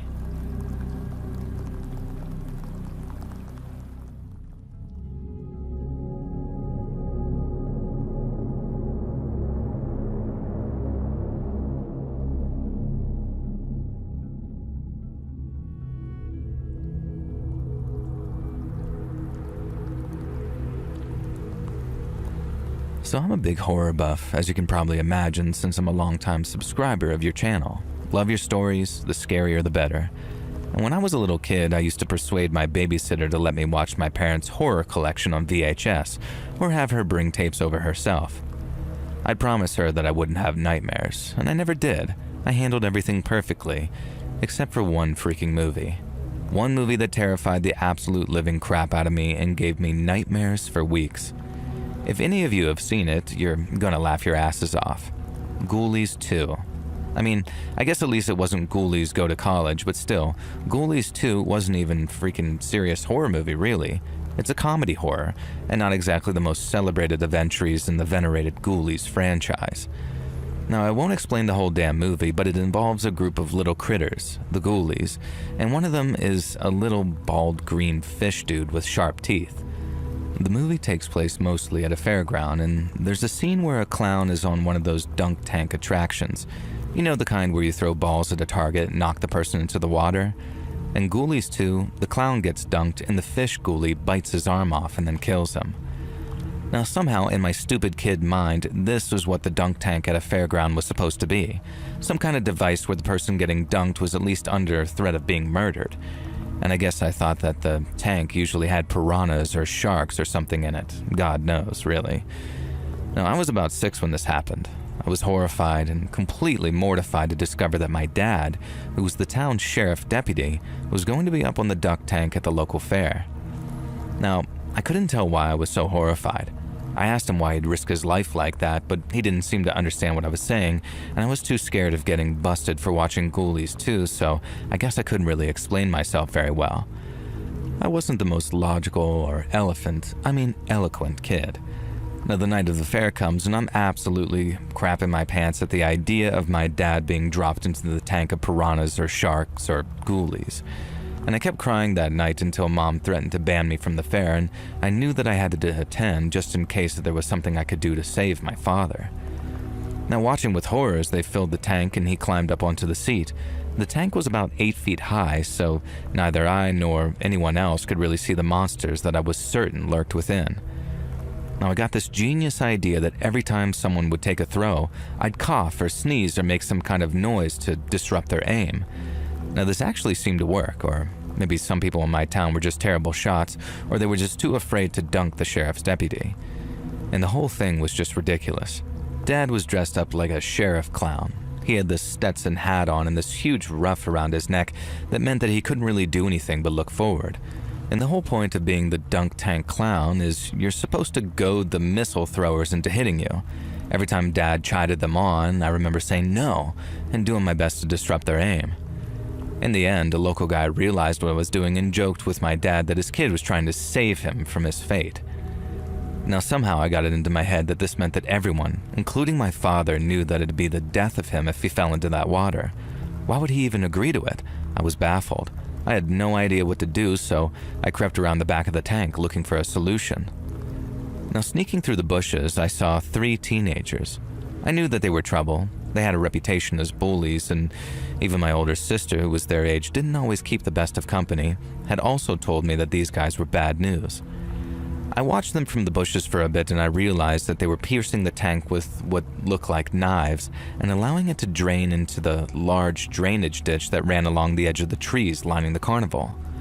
One of them said something like, "This'll put a stop to that monster." And in my head, I was thinking, finally, someone else who knows. And these guys know about the ghoulie and they're going to help my dad out. And then one of the teens turned and saw me. He started to look angry, but immediately I assured him that I wouldn't tell and that they were doing a good thing. I think I even thanked them, and this made them laugh a lot and continue hacking away at the back of the tank, letting the water flow out even faster. Now remember, the tank was around 8 feet high, so nobody playing the carnival game could see the water level lowering, and I didn't realize this at the time, but the rough Dad was wearing as a part of his clown costume prevented him from looking properly downward, and thus also noticing the dropping water level. Now the teens told me to keep quiet, and I said, "Don't worry, you've saved my father." And they looked at each other very confused like. I didn't understand at the time, but I ran back around the front to witness what? I'm not really sure. A few more players later and someone finally hit the target, and the seat collapsed under my father, and I guess I expected him to land in the bottom of the pool like some kind of ninja, safe in the knowledge that the ghoulie or shark or whatever had been swept out into the ditch. And instead, Dad disappears from sight into the pool, and the next thing I hear is the loudest, most horrific cracking sound, and then a scream that should have woken the dead. People were running up the poolside ladder, trying to climb in and see what had happened. I was jumping, trying to get enough traction in my tiny frame to apparently clear an 8-foot wall, and all I could think was that the ghoulie had gotten him after all, and that we'd been unsuccessful in our attempts at saving him. Of course, what had really happened is that Dad had fallen around 10 feet into a pool that was no longer having water in it. Being completely unaware it no longer had water at the bottom, he wasn't even able to brace himself for the fall. He just landed straight onto his legs, shattering one ankle and breaking the fibula of his other leg. Now eventually, after much chaos and screaming and crying and frantic action and paramedics, I realized that I had screwed up big time. And my dad wasn't a strict dad, the opposite in fact, and that's maybe why I felt even worse that I just stood by and let these teenage delinquents basically try to murder my dad. In my defense, and theirs, I really don't think they intended to cause him as much harm as they did. I think they were just as dumb as I was for believing in ghoulies and thought that he'd fall into the pool and just hurt his butt or something. Now, he spent some time in the hospital, during which I know that there was an investigation into who drained the water and sliced the tank. Now, I was petrified and kept quiet. It's not like I'd done it myself after all, but I did keep dropping hints to my sister and my mom saying, "Hey, remember those kids you told me about, sis? Do you think they could have been involved?" Eventually, people kept telling me to just shush because I was probably only 5 or 6 at the time.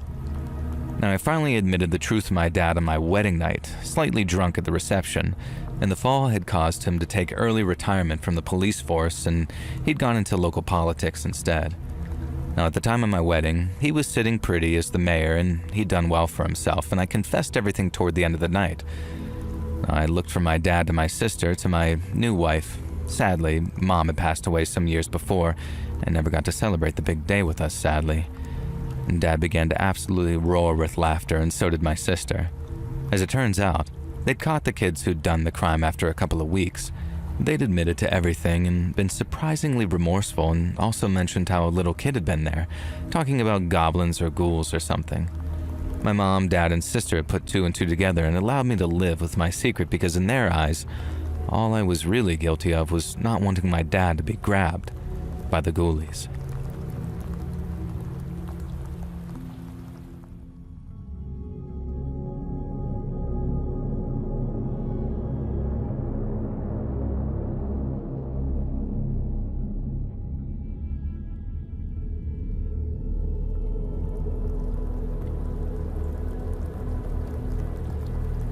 The following story was narrated to me by my grandmother about 20 years ago now. We were given a middle school assignment to ask an elderly person to tell us a story and then write it up, and so I hit my grandma up thinking that she'd share some cheerful tale of her youth. And instead, the story she told me was one of the most effed up things I've ever heard. I got a fantastic grade for it though, so thanks for that, Grandma. But anyway, she was just over 70 when she told me the following tale, and she's still around at 90, and she's not quite so communicative these days, but chatty and coherent enough that she gave me permission to send it to my favorite scary stories YouTuber once I explained to her who you are and what you do. And so the following story is written from the perspective of my grandma, Carol, and well, prepare yourself for one of the most screwed up stories I've personally ever heard. My name's Carol. I grew up in a very small town out near Rochester, Minnesota called Plainview.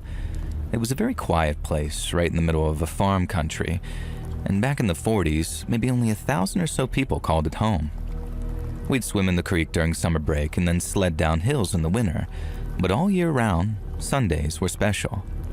Come Sunday, everyone in town went to church, and then afterwards it was home for potluck dinners with neighbors who helped each other when things got tough. Budget running a little thin? People'd pitch in and leave a blank envelope of cash in your mailbox. Barn burned down after a lightning strike? Folks would show up with hammers and food. I remember that. I learned to work hard and love my neighbors, and of all of our neighbors, no one was loved quite as much as Edith Olson. From what I remember of her, she was the kind of woman who could make you feel warm, even on the coldest of winter days. She was graceful, tall and pretty, with light brown hair and a big smile that always carried to her shining blue eyes. She was a God-fearing woman too, and every Sunday you'd see her standing out front of the Lutheran church with an old, near-worn-out Bible that she was oh so very proud of. But life hadn't been easy for Edith. Back in the 30s, when I was still a little kid, Edith's husband Lars had a terrible accident at home. Word has it that he was up on top of the barn fixing roof shingles after a big storm when he suddenly slipped and fell to his death. His sudden passing left her a widow at just 38 years old and with a young daughter to raise too. Little Ruth Olson was still being breastfed when her father died, and when he passed, the whole town descended on Edith's home to help take care of her and the baby, not with the breastfeeding though, I'd imagine. Now, despite her being half an orphan, it seemed like little Ruth had a bright future ahead of her as a little girl who had a very special place in everyone's heart. But then, when she was just a couple of years old, little Ruth got sick, really sick, and she never quite recovered. Now, by age 5, it was clear that she wouldn't grow up the same as other children and would most likely be confined to a wheelchair. She was also clear that she'd have to live on a cocktail of medications in order to keep her various conditions in check, all of which were down to the illness she suffered within her infancy. God was challenging her in a big way, but Edith never complained. She'd always say, "The Lord provides, and so do good neighbors," and wasn't that just the truth? The wheelchair, the medicines, and all the home modifications Edith needed didn't come cheap, and so to pay for it, Edith put on bake sales down at the church or set up tables outside the hardware store covered in pies and cookies. Now, I've had many a happy memory of walking past Edith's pop-up stalls, but as I came to learn, it wasn't all her work. About 90% of it was baked by other people who happily donated their goods for Edith to profit from. Thanks to her husband's life insurance, she didn't even really need the money either. It was just extra to make sure that little Ruth had the most comfortable life possible. And besides, someone who'd been through that much in their life needed to keep their hands busy, lest the devil make work for them, as the saying goes. For years, Edith was the recipient of endless charity, like in the wintertime when Ruth's medication was paid for by the Christmas quilt raffle down at the town hall, as well as the 50-cent hot dish suppers after church services. And things stayed like that for years and years and years, because Edith, and little Ruthie by extension, they were like the town's talismans. Despite all Edith had been through, she still kept a smile on her face and she still praised God. But as Ruth got older, her condition got worse. I remember there was a time when no one saw her for a while, and then when Ruth re-emerged, she was completely mute and immobile, being pushed around in her chair by her mom. And it was so sad to see because before, Ruth had been able to move her arms and hands to complete simple tasks, and had even been able to get a few words out here and there. People assumed that she was dumb, but she wasn't. She just couldn't express herself very well. But then, by the time she was maybe 13 to 14, Ruth could barely even move her eyes anymore. Edith would push her around the grocery store asking her questions, but getting no answers, and it tore people up inside to see it getting to her. Once again, they rallied to her cause and helped put a smile back on the face of a woman that had so often made themselves smile. But then, just when it seemed like things couldn't get any worse for poor Edith, they somehow did. Now, like I said, Edith was well taken care of by her neighbors, so much so that when a strange man was noticed to be parked outside her house for a few hours, one of them moseyed on over to ask him his business. The man was very rude in response, so rude in fact that Edith's neighbor decided to call the Washita County Sheriff's Department to report him. The sheriff sent out one of his deputies who told the guy to move along before he got himself arrested for loitering or some such offense. The guy made tracks after grumbling something about being an honest citizen, but then a couple of days later, he showed up again, and that time, he was banging on Edith's door. Once again, the sheriff is called, and once again a deputy heads over to tell the guy to move on. It turns out, Edith was cowering inside with little Ruthie, who explained that she'd met the man after answering a personals ad for lonely widows. She'd spoken to him on the phone a few times, decided that she didn't want to date, and then tried to break things off. But the man didn't take it well. Not at all. She had him charged with trespassing on the property, and he was warned that if he showed up in town again, he'd spend the night in jail. But apparently that didn't deter Edith's spurned telephone companion. Not even a week after the man had trespassed, he was caught sneaking up Edith's driveway in the middle of the night by a man letting his dog out front to use the bathroom. The cops were called for a third time, but instead of fleeing once he'd been spotted, the man continued his attempt to break into Edith's home. When the deputies arrived, the sheriff himself was with them, and as promised, Edith's ex, if you can even call it that, was immediately taken to jail. I heard he left town the next morning with a black eye and a busted lip, all the result of his uncooperative attitude while in custody. And that was the official story anyway. The unofficial one, as in the truth, circulated much slower. While in custody, The sheriff wanted to know why Edith's ex couldn't take no for an answer, and so he asked him. And when he did, what came out of the stranger's mouth made the sheriff so furious that he beat the living hell out of him, and he had to be dragged away by his deputies. I don't know if anyone but the sheriff heard exactly what was said, but word had it that the man had made a very serious accusation regarding Edith Olsen and her daughter Ruth. One so foul and disgusting that not only did he refuse to repeat it, but the sheriff felt the need to defend Edith's honor with such ferocity. Years went by, and as little Ruth blossomed into a young woman, her conditions only got worse. She became completely catatonic, with Ruth having to bathe her, feed her, and change her diapers. And then whenever she needed to get housework done or cook dinner, Edith would sit Ruth in front of the radio and would tune the dial to whichever station was hosting a radio play. Ruth loved radio theater, and I remember loving them myself around that time too. I used to imagine her listening to Lights Out, The Man Called X, or my personal favorite, The Lone Ranger. I used to enjoy the old reruns of Mail Call and The March of Time too, stuff from back when the war was on, but I imagine Ruth got more of a kick out of Little Orphan Annie than old war stories. But on that point, I could not have been more wrong. One day, Edith was out pushing Ruthie around when they stopped by the post office for some reason. I don't know what the heck Edith was doing in there, something money related probably, but as she's standing there doing whatever she's doing, a nearby clerk noticed Ruthie was looking right at him. Herb Cooper was a kindly older man, and so he smiled and waved at Ruthie without expecting anything in return. He knew Ruthie could barely move by then, and so imagine his surprise when he noticed her finger tapping on the arm of her wheelchair. Herb said later that he didn't know if she was doing it on purpose or if it was just a reflex thing, but all the same, she's staring right at him as he's leaning on the counter waiting for a customer. But then, old Herb notices something about the way Ruth was tapping, something that had a strange rhythm about it that was instantly familiar to him. She was tapping out 3 quick taps, 3 long taps, and then 3 quick taps again, and then she'd wait, staring right at him, and then do it all over again. Tap, tap, tap. Tap, tap, tap. Tap, tap, tap. Herb knew that pattern anywhere because he'd learned it during his time in the military.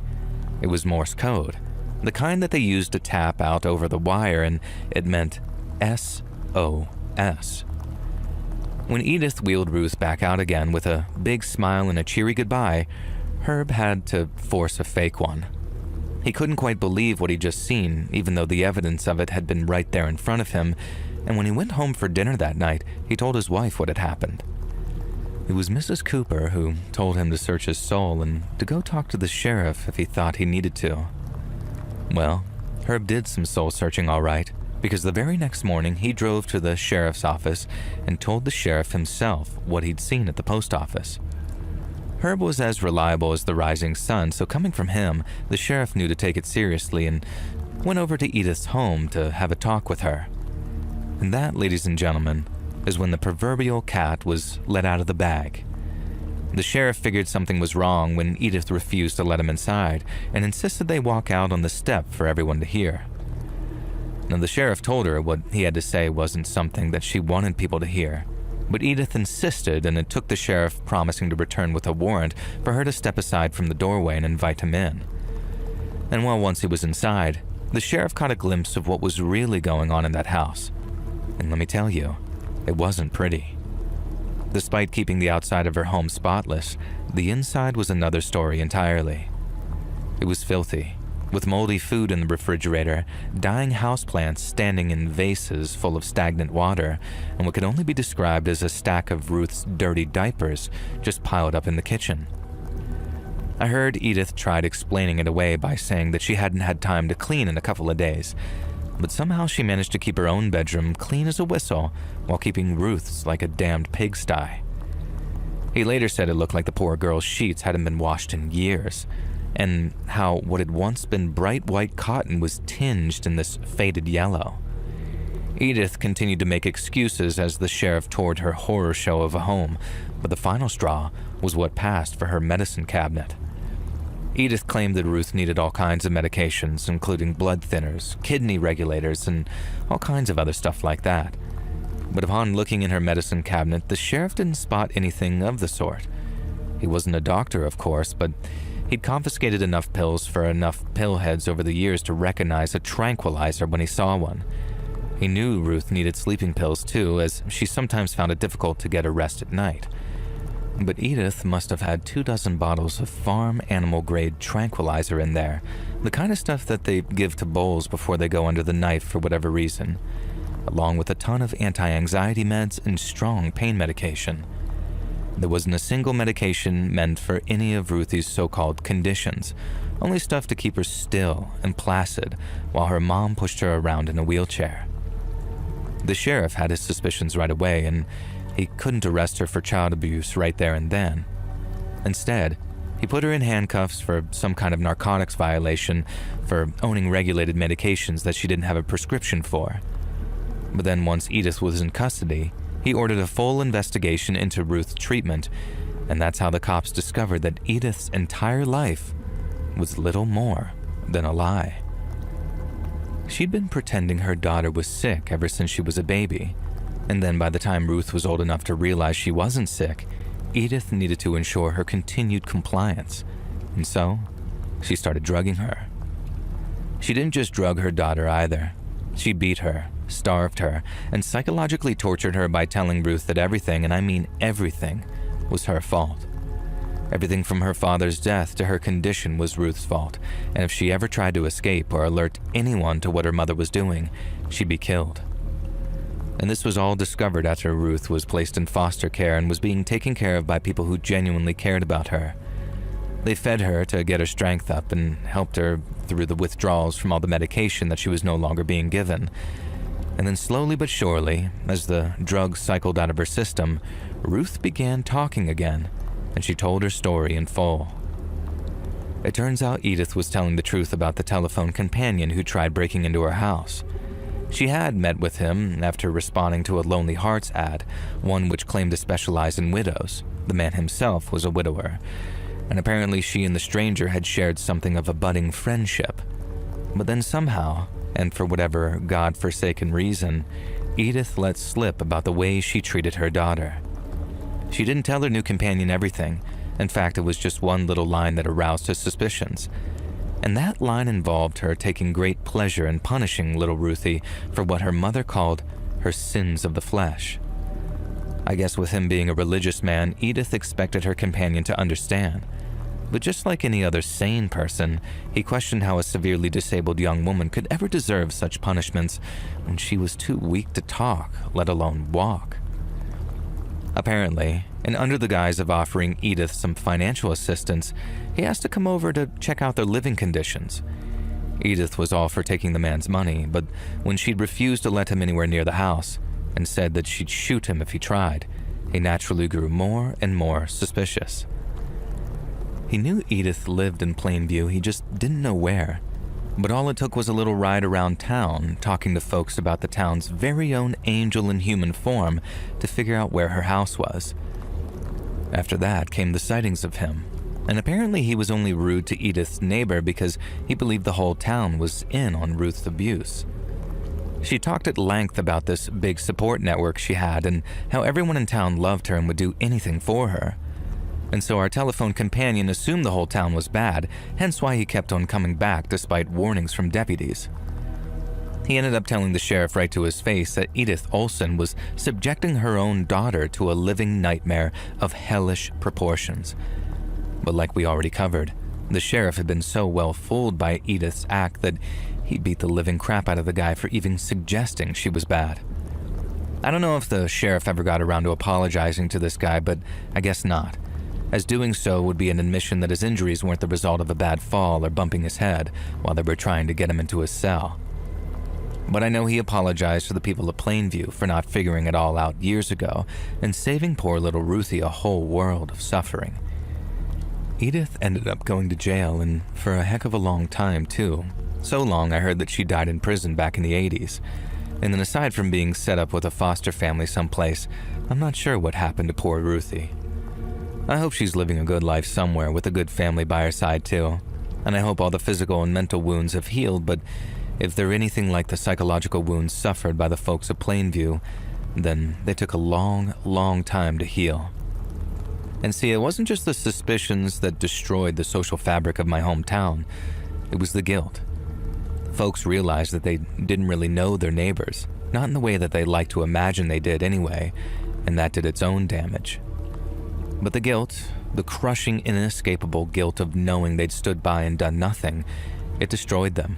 People blamed each other, blamed themselves, blamed God for allowing such a nightmare to continue for years and years unabated. And by the time I graduated high school and started looking at colleges to attend, I couldn't wait to get the hell out of town and to some place that didn't have this big, dark cloud hanging over it.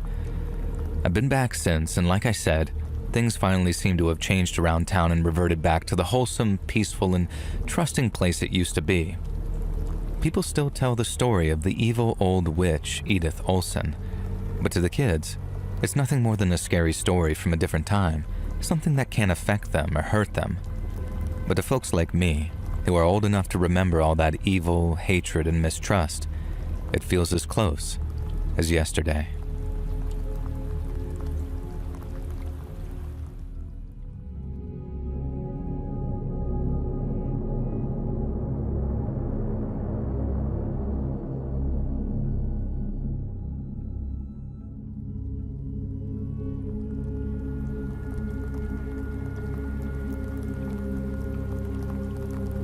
I live in a small town in the United Kingdom, and all I can say is that it has hill in the name, and therefore every year the town council do this oh-so-ironic sort of thing of hosting a crappy street carnival that we all jokingly call the Nothing Hill Carnival. Get it? Hilarious, right? Almost as funny as Thanksgiving. In fact, I'd actually prefer that. Well, I'm just being salty because of what happened to me there. I used to have a good laugh there, even if it sucked balls, and was a bit of a laugh with my mates, a good excuse to buy some overpriced handmade tats, look at nice parade floats, all three of them usually, and get a bit tipsy.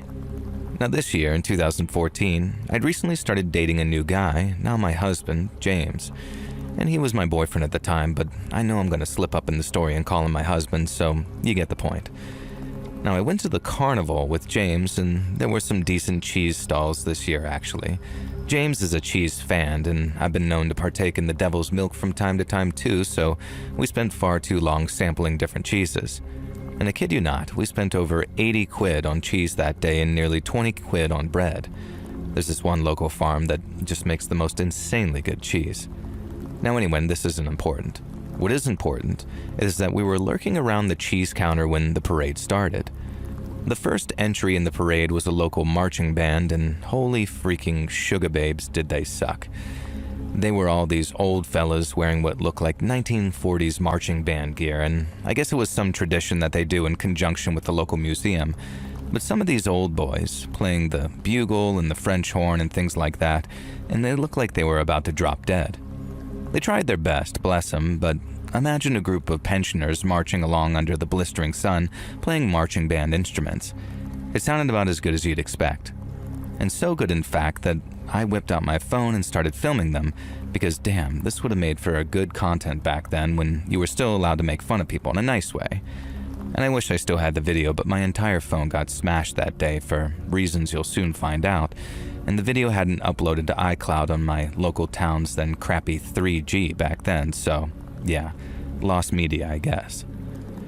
Now, I was so caught up in filming these old duffers giving it their all that I didn't even notice something my boyfriend had done. He was looking at the procession following behind the marching band, a group of tumbling, cartwheeling clowns. And by tumbling, I mean struggling, and by cartwheeling, I mean some of them could do it, sure, but half of them look more like lads who'd stumbled out of the pub and were accidentally doing acrobatics. Now, one of them was proper good at it. He was kind of a big fella, so I didn't expect him to be as spry on his feet as he was. But he was doing these sort of front flips and all sorts. It was absolutely fascinating.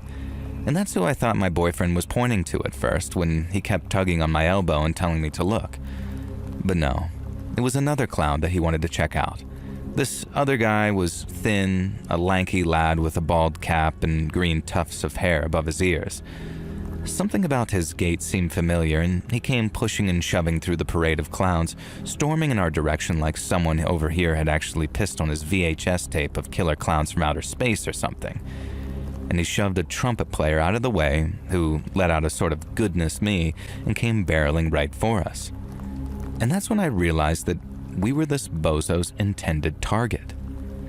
He stormed right up to us in these huge clown shoes with this crappy face paint dripping down his face with sweat, clumping up on his dark facial hair. He accused me of moving on from him pretty quickly. Oh God, no, surely not.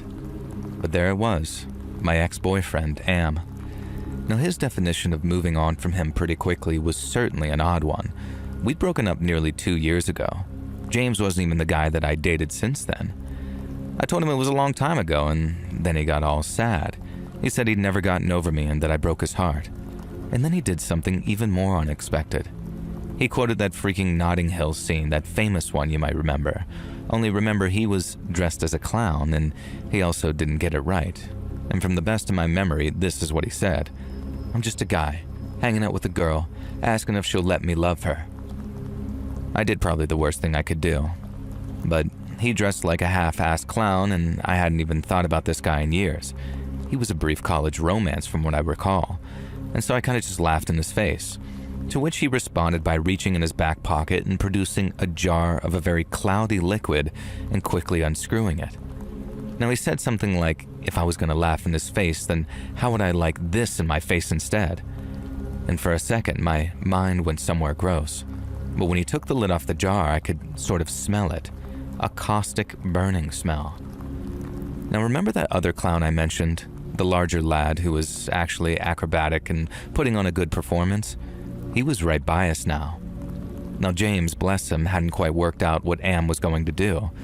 He moved to tackle him, and I remember saying don't, like I think he's holding acid. And the other clown, whose name that I'd find out later was Len, had already realized something bad was going down, but when he heard this, he came leaping out of the crowd right towards me, and I felt him slam against me just as Am threw the liquid towards me. I suddenly felt a burning sensation on the shoulder of my t-shirt and immediately ripped it off.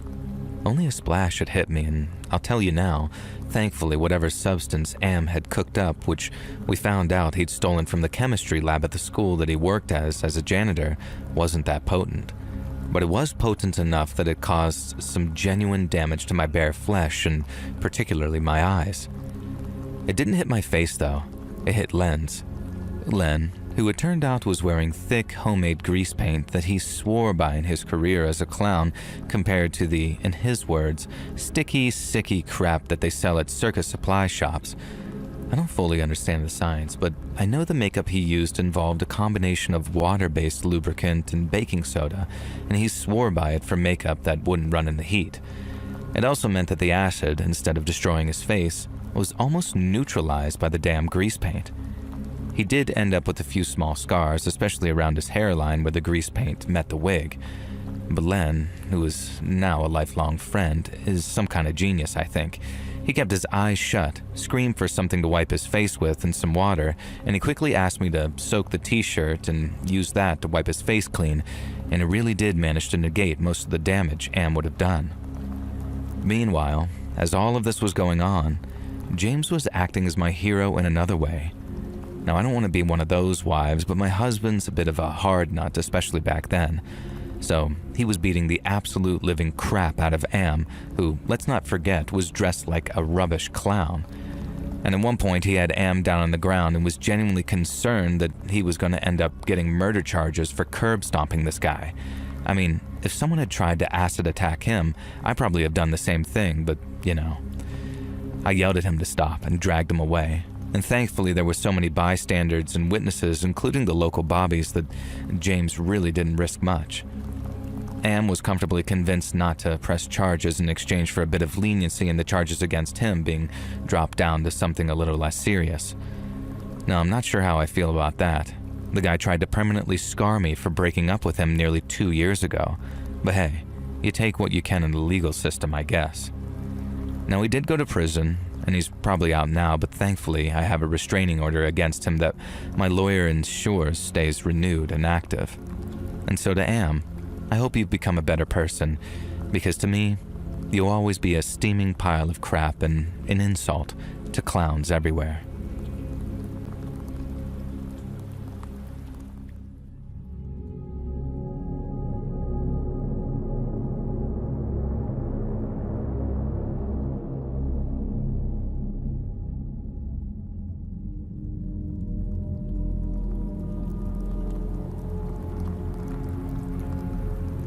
People are always quite surprised when I tell them, but I used to be in a band. Not just a pub or garage band either, although I've the utmost respect for working musicians everywhere, but a band that was right on the cusp of being signed. Now, yet right at the moment of truth, something came along and burst our bubble in the most horrifying way imaginable. And long story short, I ended up playing a little acoustic set at this gig during my first year of uni. I got the crowd going with a cover of American Pie, turned it into a bit of a sing-along, and then had a few pints with my guitar case next to me watching the other bands play. One of the groups was a three-piece who covered songs by artists that I liked, things like Zeppelin, Hendrix, a bit of Dylan, stuff like that. And we got chatting after their set, and they invited me to come and jam with them, and the rest was history. And the three-piece became a four-piece. They really needed someone who could do backing, play rhythm, and essentially play second fiddle to their singer and lead guitarist, Richie. Richie could sing like Robert Plant and shred like Jimmy Page, the kind of frontman that every great rock band needs, and so I was only too happy to be the sort of polish that made him shine kind of thing, and shine he did. The bassist and drummer said that I was like the missing fourth piece of the puzzle.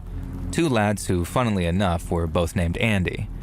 The Andys, as I started calling them, were both great lads and talented musicians in their own right, but they both agreed that I was a great addition, and I loved them for how welcome they made me feel. Anyway, we started gigging together with a new set list, and one that we were really freaking proud of too. And then we started kicking down doors all over Sheffield, Manchester, and Leeds at whatever gigs we could get our names on, and very quickly, we started attracting attention. At one gig, we had an A&R guy ask us for a demo, and then it wasn't long before we got a call back from a bloke inviting us down to none other than Columbia Records. Columbia is a huge label, so as you can imagine, getting an invite from them was as flattering as it was exciting.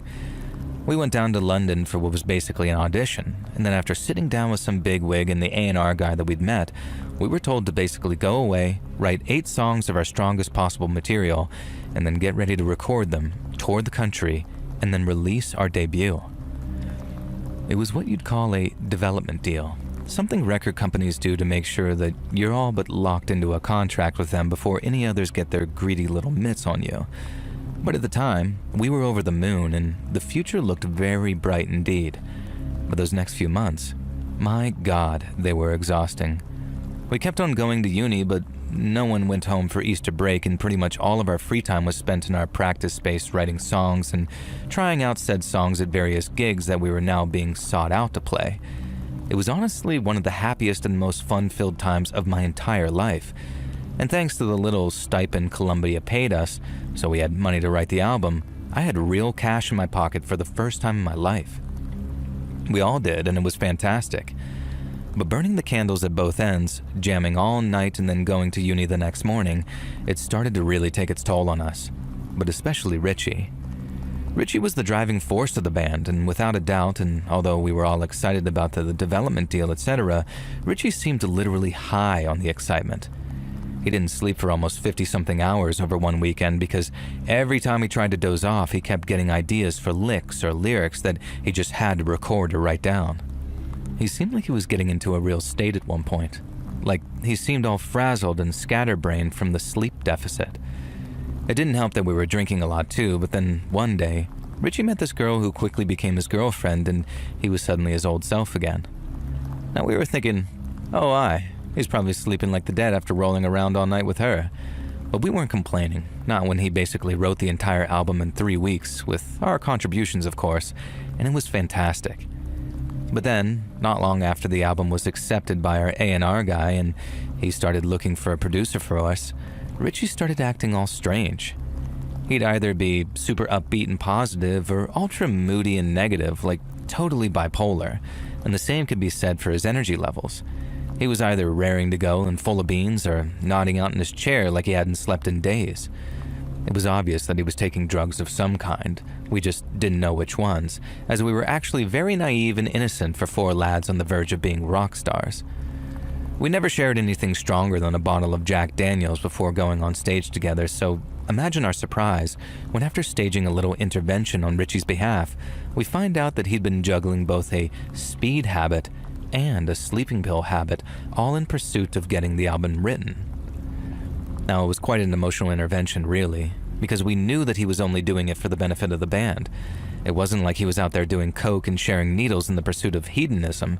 He was staying up for days writing music while doing speed to keep him awake, and then taking loads of sleeping pills to put himself down so he didn't have a complete mental breakdown. That stopped for a while, surprisingly effectively, in fact. But then one day, it stopped working, and both his body and mind really started to suffer. He'd kept it a secret from us because he knew that we'd put a stop to it. But he was so completely terrified of losing that development deal, there are loads of clauses in them, time frame being one of them, that he turned to better living through chemistry, as it were. And the point is, we had to get him clean and at least partially sober before we went to sign that deal and cut the record, or Columbia would drop us like a live hand grenade. It wasn't easy. We had to cancel gigs, lie to the A&R guy, and delay our next meeting, and then make sure that Richie didn't relapse or lean too heavy on the booze or the weed. It wasn't pretty either. It got really ugly at times, but in the end, Richie emerged clean, sober, and ready to fulfill what I firmly believe was his destiny. We arranged that second meeting down in London, got ready to show off what we'd put together then, and then off we went. Just not as a group. For reasons I can't quite remember now, only me and Andy, the bassist, were getting the train together. Richie was getting a later train with his girlfriend, who had to work, while Andy, the drummer, was going to drive down to London early the next morning, as he had to give drum lessons and didn't want to cancel. It's also worth noting that Andy, the drummer, had recently broken up with his girlfriend, Laura, and while he was a bit down about it, it in no way looked like it was going to compromise the deal, so no one was worried. Now anyway, me and Andy got to our hotel and then spent all night chatting because we were so excited.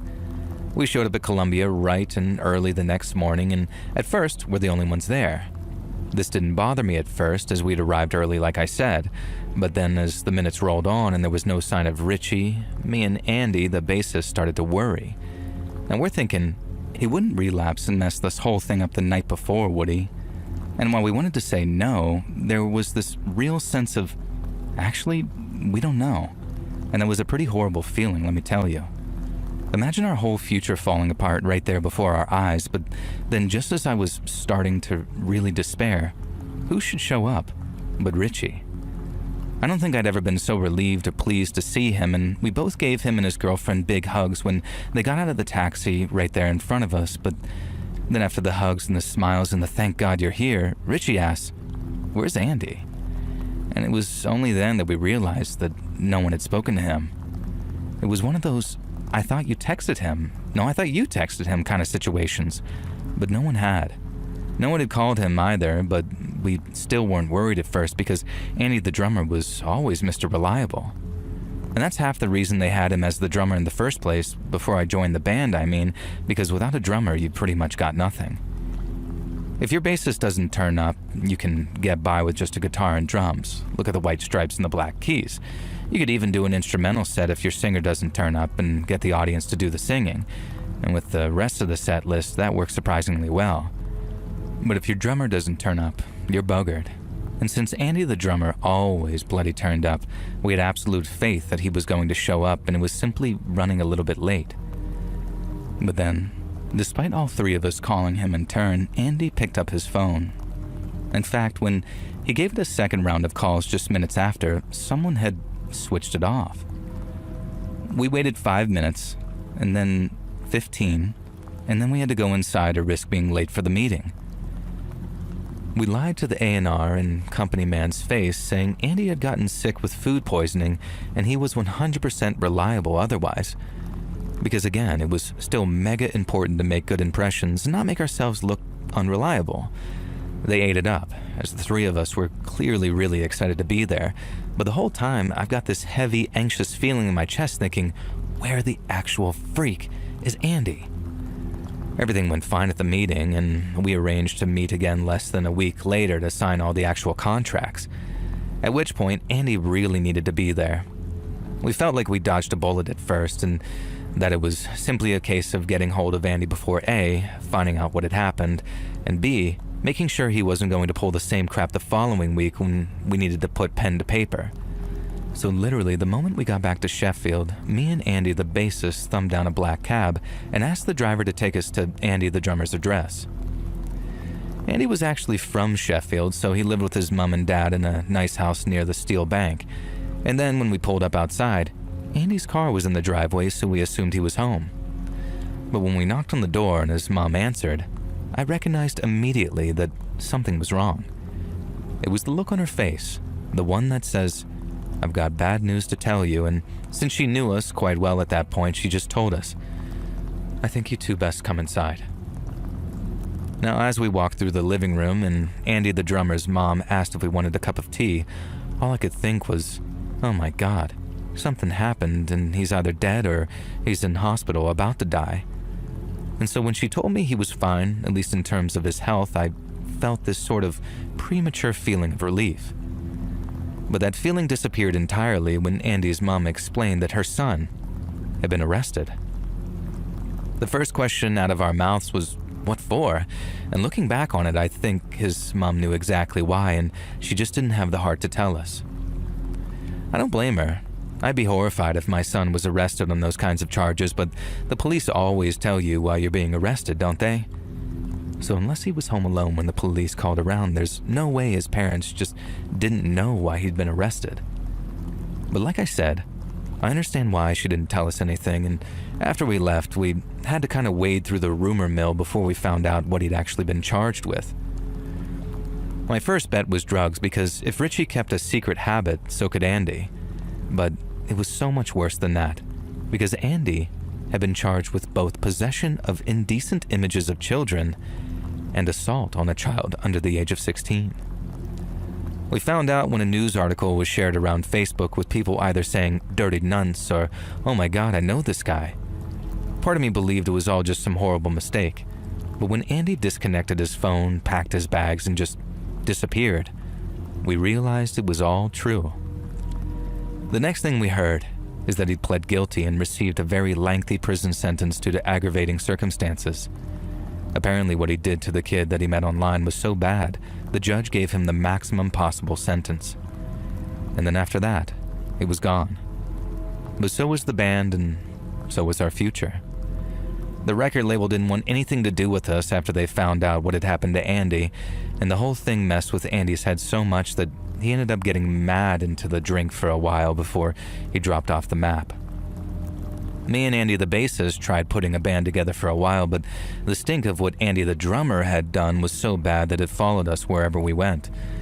And in the end, I just sort of fell out of love with playing live music and jamming with other musicians. I still like playing guitar, it just became much more of a private thing before I swapped the guitar for a weight rack and started on my fitness journey. It became impossible to think about playing music without thinking about playing with my old band. And whenever I thought about playing with my old band, my mind would inevitably turn to what Andy the drummer had done, and more specifically, the kid he'd abused so horribly. I ended up trying to reach out to the victim and their family, but the courts are really strict on identities, so I didn't get the chance to, and maybe that's for the best. I just hope Andy didn't do too much psychological damage and that they've found a degree of happiness in their lives, because they're the reason I'm very careful about my own kids having access to the internet.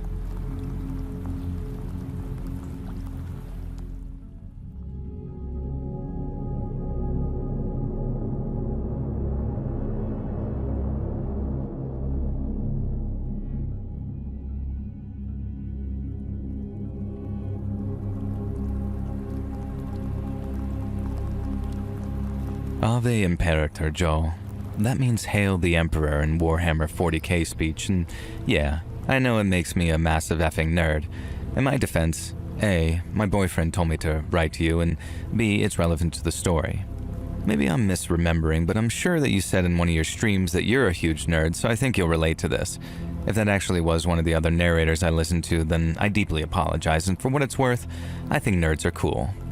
Now, I'm going to call my boyfriend Hank, which is a bit of an in-joke, and when the story happened, we'd only just started dating. We were in college and I didn't know him all that well, and all I really knew was that he was on the football team and I kept encountering him when we'd play various pickup basketball games on the college courts in our downtime. We were both decently good at casual basketball, and our first date was actually shooting hoops one-on-one against each other. And then many dates later, let's just say that strip basketball in the middle of the night is a pretty fun partner experience. Now, this came a bit later though. An earlier basketball experience that we shared was when we went to the state fair with some friends. Hank and I had been dating for around 6 weeks by this point, and one of our buds was seeing one of his girlfriends, so there was a lot of social crossover out of the blue. And it felt like we'd finally really found a solid, friendly bunch of people, all of whom were into sports and physical activities and shared interests. I had no idea that Hank had another side to him, a side that I knew nothing about, a side drenched in blood and dust and rivalries that could spill over into our perfect life.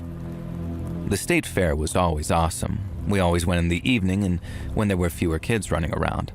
The glowing neon lights of the rides and attractions just felt so magical, even as a college kid. The state I went to college in wasn't where I'd grown up. I'd been raised in a much more urban location, so this kind of fair was both a novelty and an extremely exciting treat. And this was the first year that I got to experience it with Hank and my new friends, so I thought everything was going to be perfect. It was, at first. We went on a really scary roller coaster, which I loved because I got to squeeze up to Hank. And then we went to the Ferris wheel, which bothered me a little because I thought that it would be an excuse for a little makeout time, but Hank seemed distracted by something or someone in one of the other carts on the Ferris wheel. Now, I asked him what was up and what he was looking at, and he said it didn't matter, just that he could have sworn that he recognized a guy, but there was no way that it could have been him. I didn't press him on it because he seemed so serious, and I was still at that stage where you were kind of courting, I guess, so I wanted to impress him and not just piss him off. And so we met back up with our friends, and next we headed into the Hall of Mirrors. And we all found this hilarious, looking at ourselves all distorted and weird and ugly looking. And again, though, Hank was distracted. I asked him again what was wrong, and this time he looked at me very serious and said that he thought we were being followed. I asked who would be following us, and he just shook his head and said, yeah, it can't be. Now, at this point, I tried to press him on it, but he just laughed and said that he was being a dumbass as usual. I couldn't help noticing, though, that he kept looking over his shoulder in the Hall of Mirrors and turning quickly as if to catch someone following us. Now, the place was pretty busy, so it was hard to tell if there was even anyone with reflections all over the place. And in the end, Hank sort of laughed it off, and I did my best to distract him by pointing out some cool stuff that we could do next. And the next thing was a haunted house attraction that you walk through. I love horror, and I was excited for this one, but I pretended to be terrified by every jump scare and silly face-painted ghouls, so I had an excuse to grab hold of Hank and play up my Scream Queen aspirations. The haunted house was busy too, and there were 6 of us trying to stick together in the cramped corridors. Hank was absolutely insistent that someone was following us again, though, and when a creepy masked actor burst out of a closet, he almost punched him in the face on instinct. I was starting to get a little more nervous, honestly. Who could be stalking Hank that could have him so spooked? After the haunted house, we began walking down Carnival Alley, stopping to play some of the games.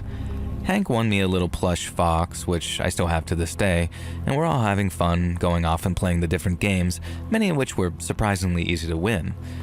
And then Hank saw him.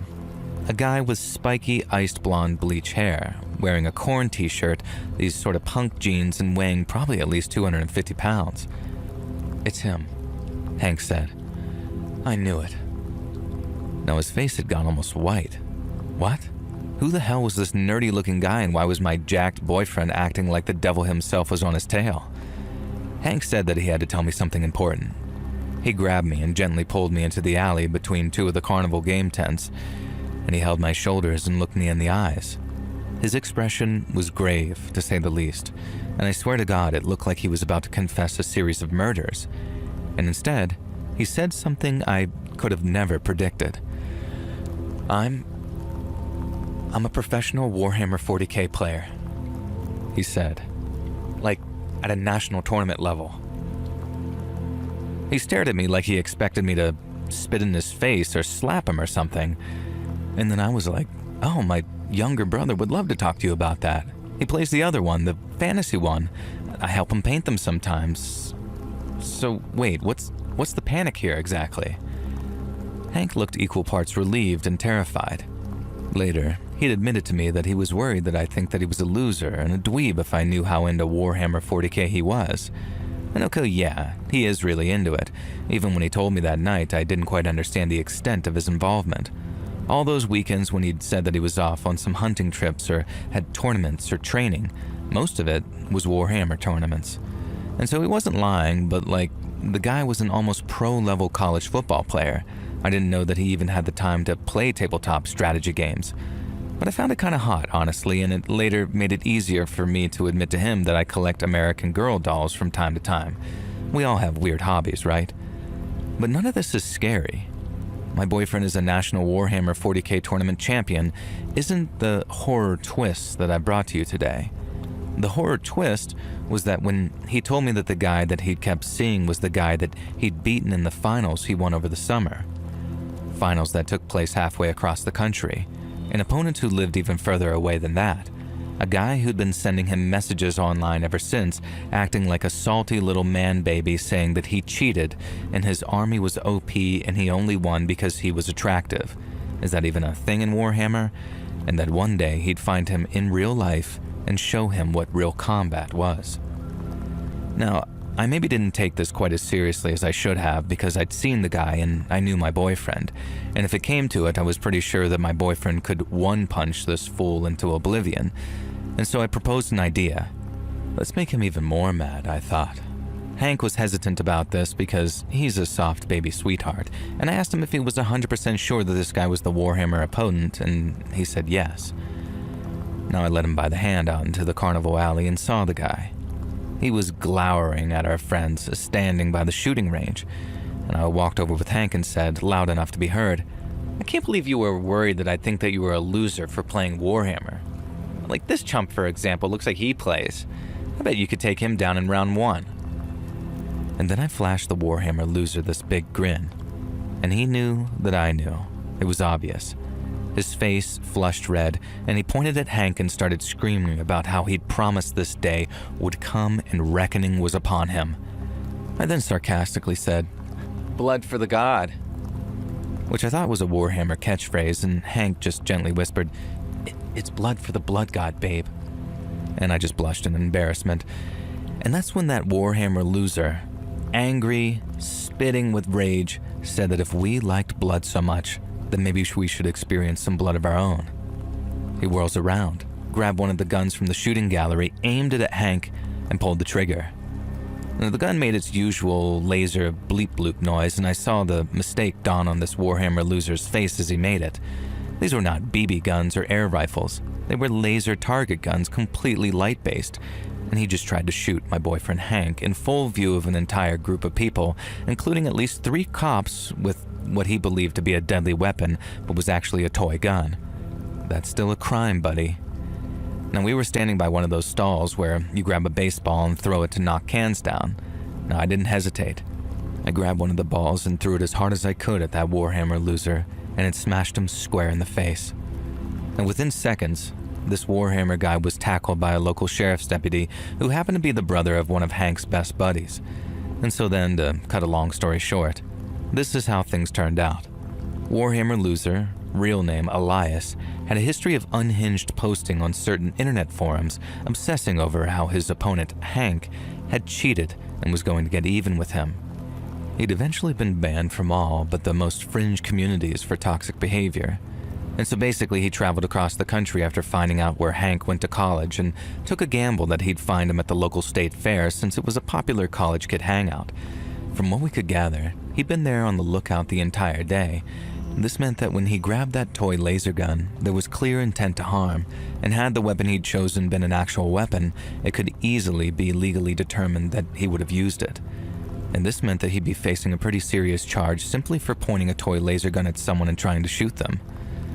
In the end, we did him a solid, especially because I didn't really want his dumbass trying to countersue me for breaking his nose. We agreed with the prosecutor that we drop our own charges against him as long as he was forced to undergo mandatory anger management. Hank also used his connections in the Warhammer scene to ensure that this Elias was banned for life from a number of high-profile national tournaments. It was all very silly and almost comical, but if you think about it, the fact that he traveled across the country and was willing to fire at least a BB gun or an air rifle at my boyfriend in revenge for sucking at Warhammer is actually pretty freaking terrifying. And it's a reminder that there are some absolutely unhinged people out there. On the plus side though, Hank and I bonded even further over his nerdy hobby, and he helped my brother evolve from the fantasy Warhammer to the 40K universe, and now they both help run a local tabletop gaming group. Sometimes I even hang out and I mostly just play Pokemon. Anything else is a bit too violent for me.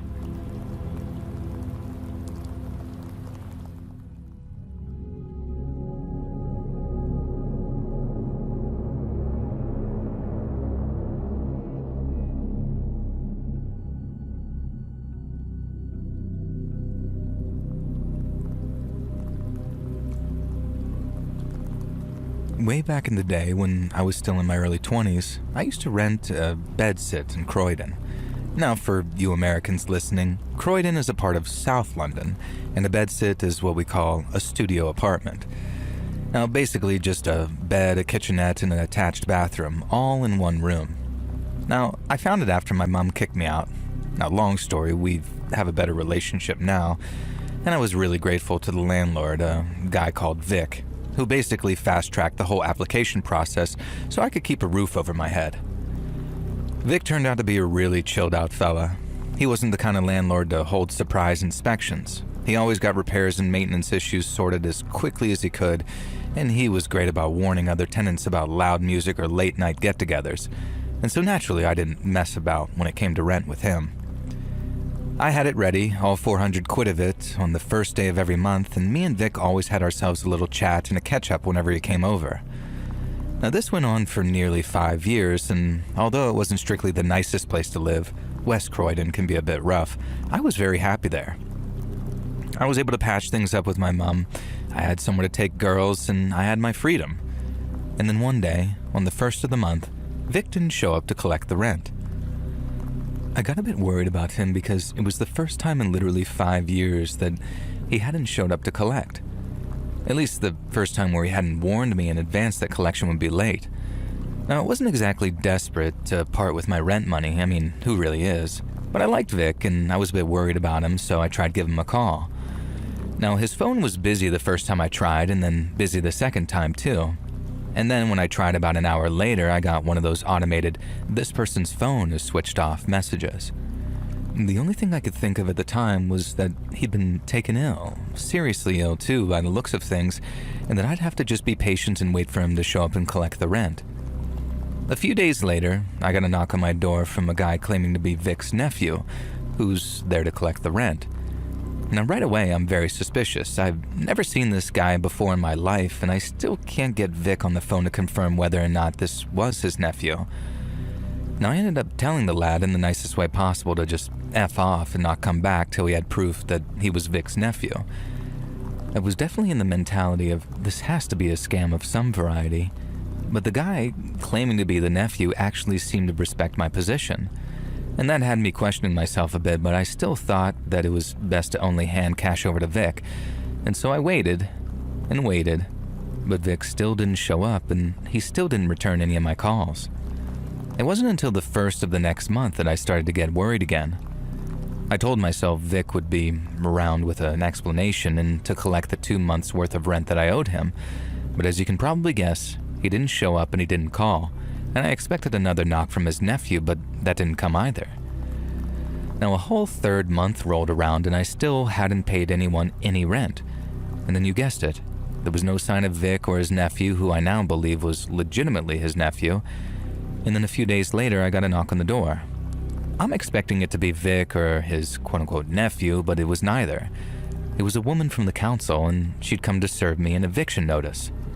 The only clue that she gave me was that she told me the property had been seized by the government, and since it was due to be sold at auction, I obviously had to leave. I asked her what was going on with Vic, but she said that she didn't know. All she knew was that the building was due to be seized to pay for money that he owed.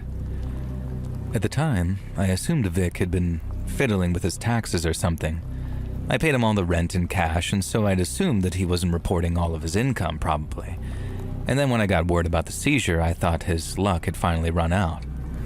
But it wasn't taxes he owed, and while I had to wait quite a while to work out what had happened, it wasn't any less shocking for me when I found out. Basically, Vic had the outward appearance of a legitimate landlord, and I suppose to me, he was just that.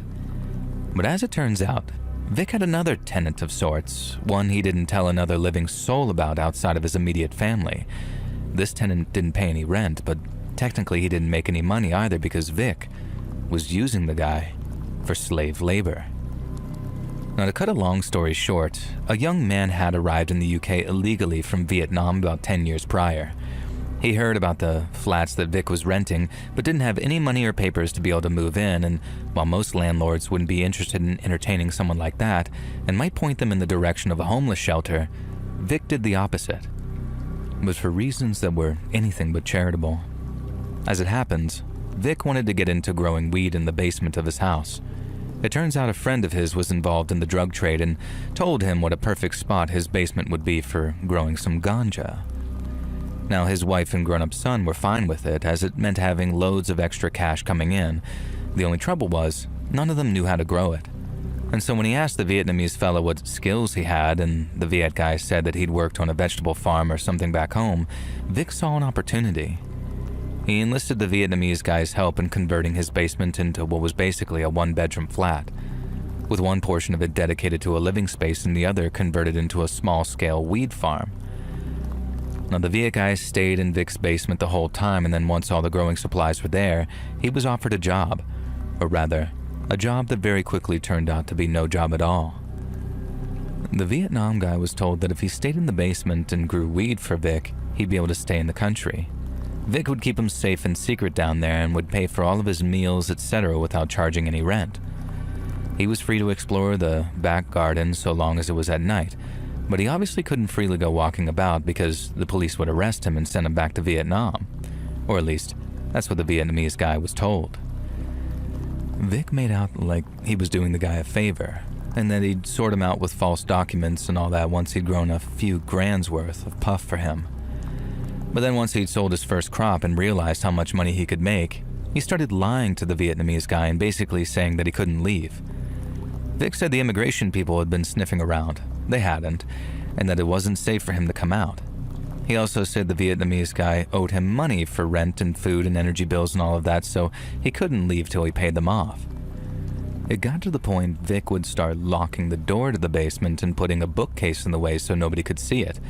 And so within just a few short months, that Vietnamese fella had gone from a legal immigrant to a modern-day slave. Apparently this went on for literally years, with conditions for the immigrant guy getting worse and worse till one day, he snapped. Vic was in his 50s or 60s, and the Vietnamese guy was in his 20s by the time he escaped, so he easily overpowered him when Vic came down in the basement one day and then said he could either release him or die. And Vic chose not to die.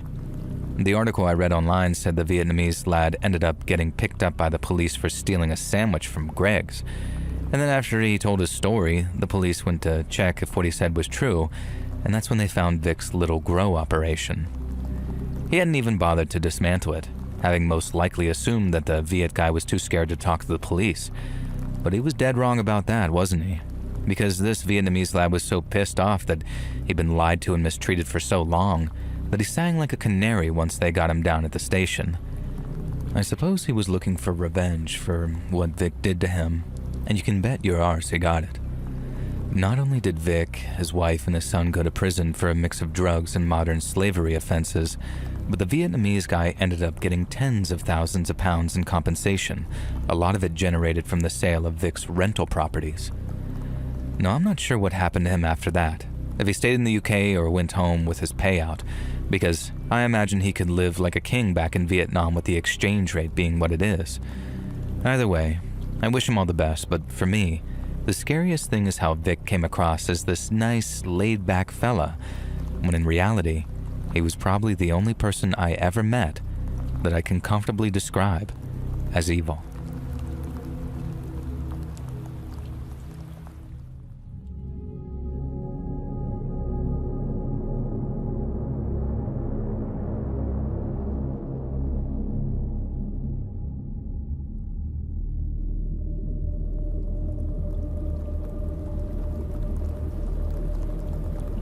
So this happened back in the 80s, before health and safety was really quite as severe as it is now.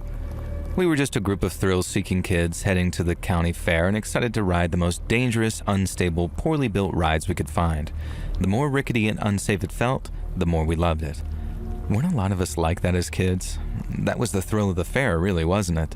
The idea that these gruff, greasy men operating the rides genuinely didn't give enough of a crap about you to care whether you lived or died, and that there was every chance that the tilt-a-whirl or bumper cars could go flying off the tracks in some fiery wreck, killing you instantly. I guess that was just part of the fun.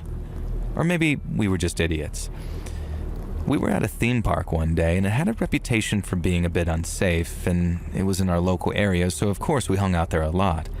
It was a coastal fun fair and brought in so much money to the town that I'm convinced that brown envelopes changed hands to get safety checks signed off, because let me tell you, there were so many minor injuries and breakdowns in that place. Nothing like the incident that happened to our buddy that day, though. We were strolling down the boardwalk, just taking a break between rides. It was 5 of us, 4 guys and 1 girl, and we were all sort of alternative types. The girl, Layla, had huge permed hair sprayed green. I had a spiky mohawk. You get the picture. People kept away from us, even though we were just really posers, honestly, and wouldn't have hurt a fly. Our one buddy, though, the real thrill seeker, had decided that the real punk move was dressed like a 50s dad, with a beige tank top, braces, chinos, and thick-rimmed glasses. It was honestly hilarious. These 4 stereotypical alternatives, and this one guy who looked like if he were any more square, he'd be a Tetris piece. The square one, obviously, but it was hilariously ironic. He was the wildest one of us, and while I wouldn't say that he was the leader, he definitely was the linchpin that kept us all together. His idol was Andy Kaufman, and if that gives you any idea as to what kind of guy he was, in fact, hey, let's just call him Tony, as in Tony Clifton, the beloved Andy Kaufman character. Our buddy was always doing that impression, and he'd get a kick out of this. And so we were just wandering around and chilling when Tony stopped us all, acting all covert-like, and ushered us to duck into this little alleyway. I went to ask him what was up, but he put his finger to his lips theatrically and pointed towards this little shed where he could hear 2 carnival workers talking. They were talking about one of the roller coasters, a fairly mid one, not even one that we'd usually bother with. One of them was telling the other one that the safety bars in the second was being a bit screwy, and so to make sure that they told the other guy running the coaster to really slam it into place, or better yet, not use that specific carriage at all.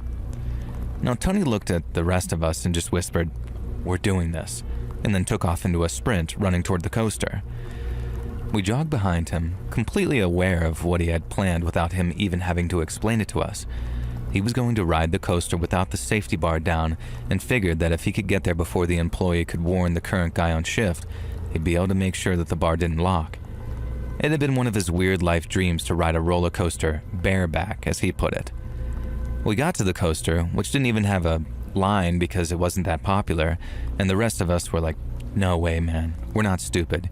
You do it if you want to," and so we did. We watched from the ground as Tony let the employee push the safety bar down, and then he gave us a wink and a thumbs up and sort of cheekily showed us that the bar wasn't locked in place properly. And the ride took off. We could see that Tony was holding the bar steady, and goddamn him, he was managing it, and he was using one hand to make sure that the bar didn't fly open and the other to hold himself in place against the coaster. It was honestly really impressive. We really thought that he was going to do it. The absolute maniac was going to fulfill his dream of riding that coaster bareback. And then came the incline and the big drop. At the top, Tony leaned down towards us, a speck in the distance, and gave us another thumbs up. I guess he misjudged exactly when the roller coaster was going to shoot downward because he wasn't actually holding on when it did so. And so the roller coaster shot forward to begin its descent, building speed over the arch at the top, and Tony went flying out of that cart and through the air. And I swear it felt like slow motion. Our friend's body catapulting out of the roller coaster and through the air. And I swear I saw a smile on that doofus's face, but that could have just been wishful thinking. Screams were erupting around me as people saw the body flying off that roller coaster, but it all sounded underwater to me. And my eyes just followed my friend as he ragdolled through the air. For a moment, I wondered if maybe he'd land in the sea and be fine, but I could see that he was heading toward the forested area just behind the park. I ran faster than I'd ever run before, and by now, Tony's body had disappeared from sight beyond that tree line. Now, I was the first to reach the scene, and what met my eyes wasn't so much a human body anymore. It was pieces of a body, like a person had exploded from within. I don't know if this was because he'd hit some trees on the way down or what, but I can only imagine from the amount of damage that it was very quick and he didn't really feel it.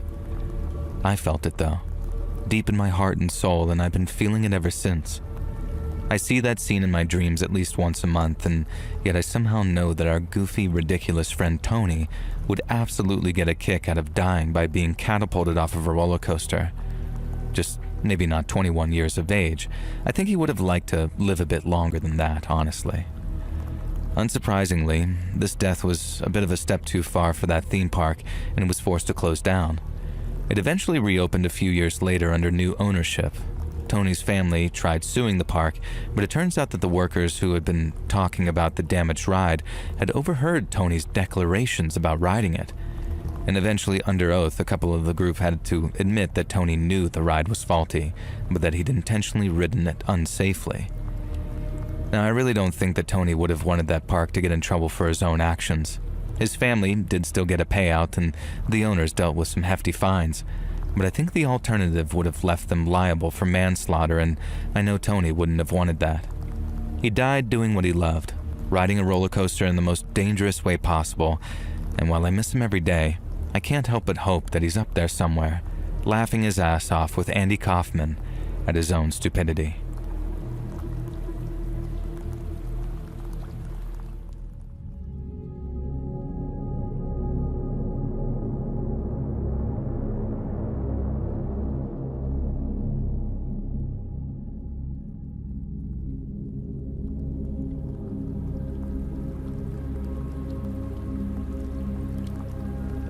I grew up outside of Phoenix, Arizona. We lived rough, played rough, and we were poorer than dirt and had the survival instincts to prove it. Shortly after the events of this story, I joined the Marines, and it was the making of me. I'm a different man now, with lovely kids and even lovelier grandkids. My kids will agree it's fine. And back then, though, we were rough little bastards who thought nothing and no one could knock us off our pedestals. But I suppose we hadn't reckoned on any carnies. Now, I always say, if you ever want to meet men who live harder than you, play rougher than you, and show loyalty to a found family more than you ever will, then you have three options.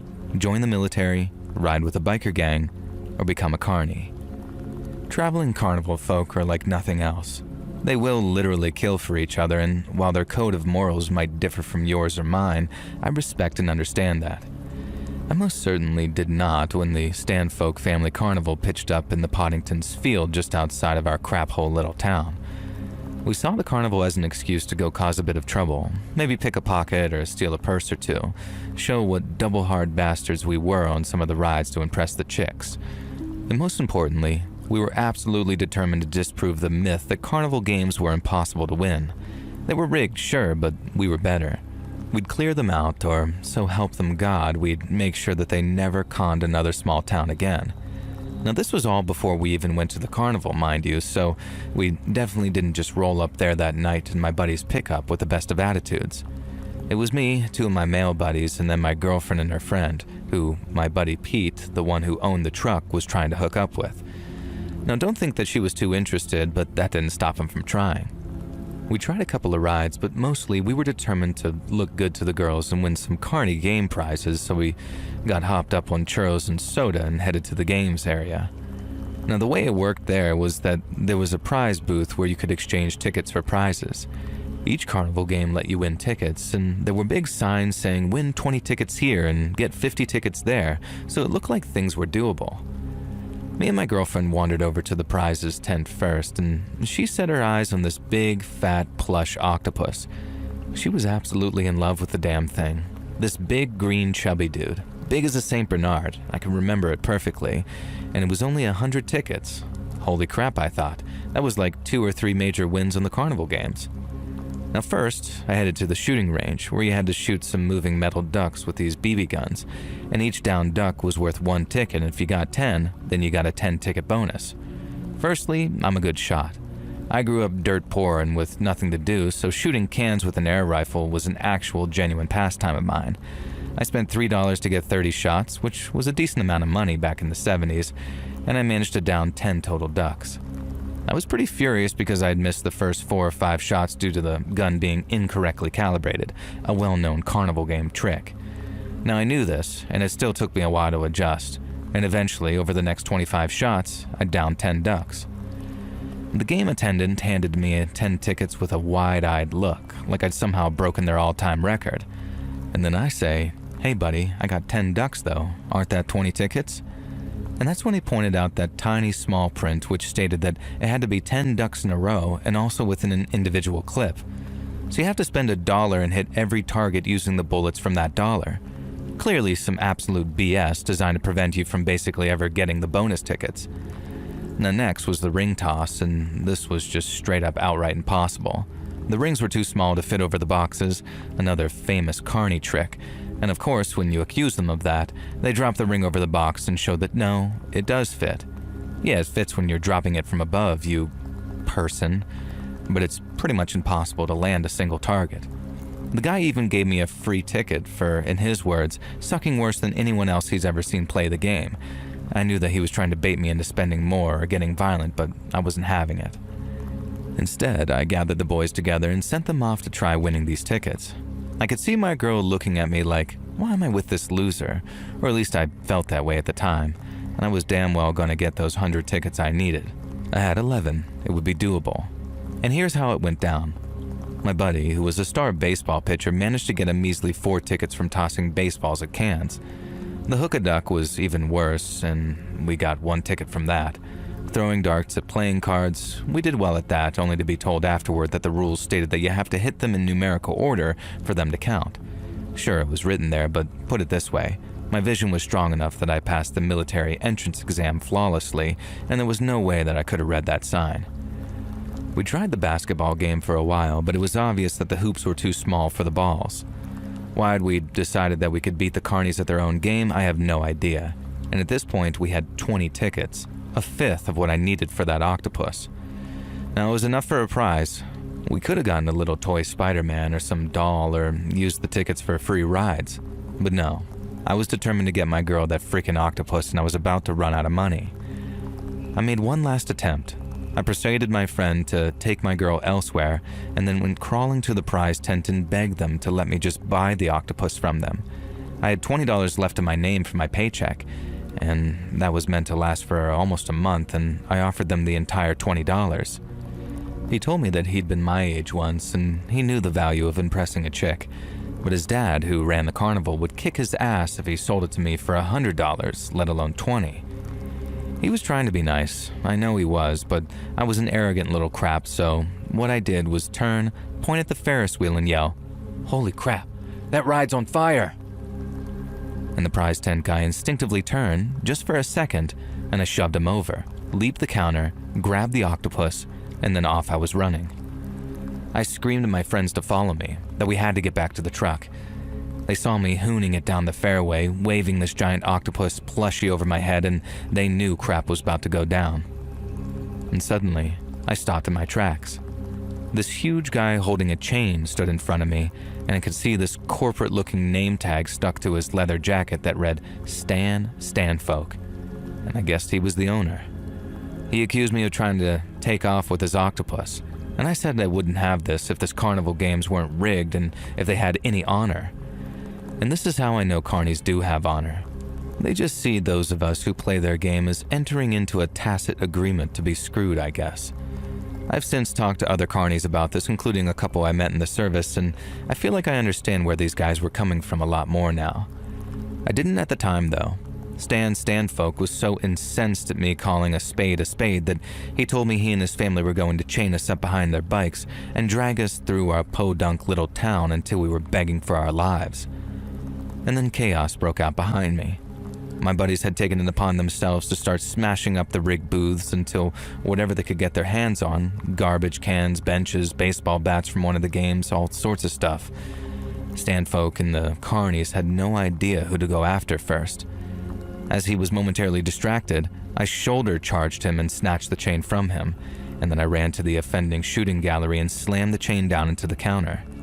All in all, I don't think we did that much damage, but we did enough so that in our minds, we'd caused the carnies who'd been ripping off honest folk a decent hit to their income. And like I say, I see things differently now, and I think it was our own damn fault for willingly playing games that we knew we couldn't win and deciding that we deserved to win anyway. Maybe others will disagree and think that the carnies got what they deserve. All I'm going to add to this is, after I joined the military and had a wage, Stan Folks Traveling Carnival received a small, mysterious donation every month from an unknown source. Now back to the story though, me and the buds floored it. I grabbed my girl and practically carried her to the truck, leaping into the back with her and her friend. Pete got into the driver's seat and our other buddy in the passengers, and we kicked dust and flew out of there. We were not home free though. At least 3 or 4 carnies on motorcycles began chasing us and shouting things we couldn't hear, but they were certainly threats, I would think. And the chase felt like it went on for hours, but it couldn't have been that long. And this was where I made my fatal mistake though. Being a cocky a-hole, I semi-stood up in the back of the bed of the truck and waved the plush octopus at them as if to taunt them. And I freaking lost my hold of the thing, and it flew out of my hands and off into the desert. All that effort and I'd lost the goddamn octopus anyways. Eventually, the carnies clearly gave up, knowing they'd come off worse than us if the law got involved. And unsurprisingly, they did report our act of vandalism, and the next day the traveling fair had mysteriously left town. Me and my buddies tried to backtrack over the route that we'd traveled during the chase, but there was no sign of that freaking octopus. The girl that I'd been trying to impress broke up with me that next day. Needless to say, she was not impressed by someone who flew off the handle and smashed up a carnival just to steal her a toy. And last I heard, she'd married someone in software, I guess. Now, like I said, I'm a very different guy now. I'm ashamed of that night, and I'm sure there's a carny out there, probably the owner's son that I shoved and stole the octopus from, who tells the same event as his own scary story of the night a group of Arizona rednecks smashed up their carnival. And I can't say I'd blame him. All I know is the military set me right, and I avoided any real legal trouble in my idiot youth, and for both of those things, I'm deeply grateful. And for any carnival folk out there or any fellow Marines, Semper Fi, fam.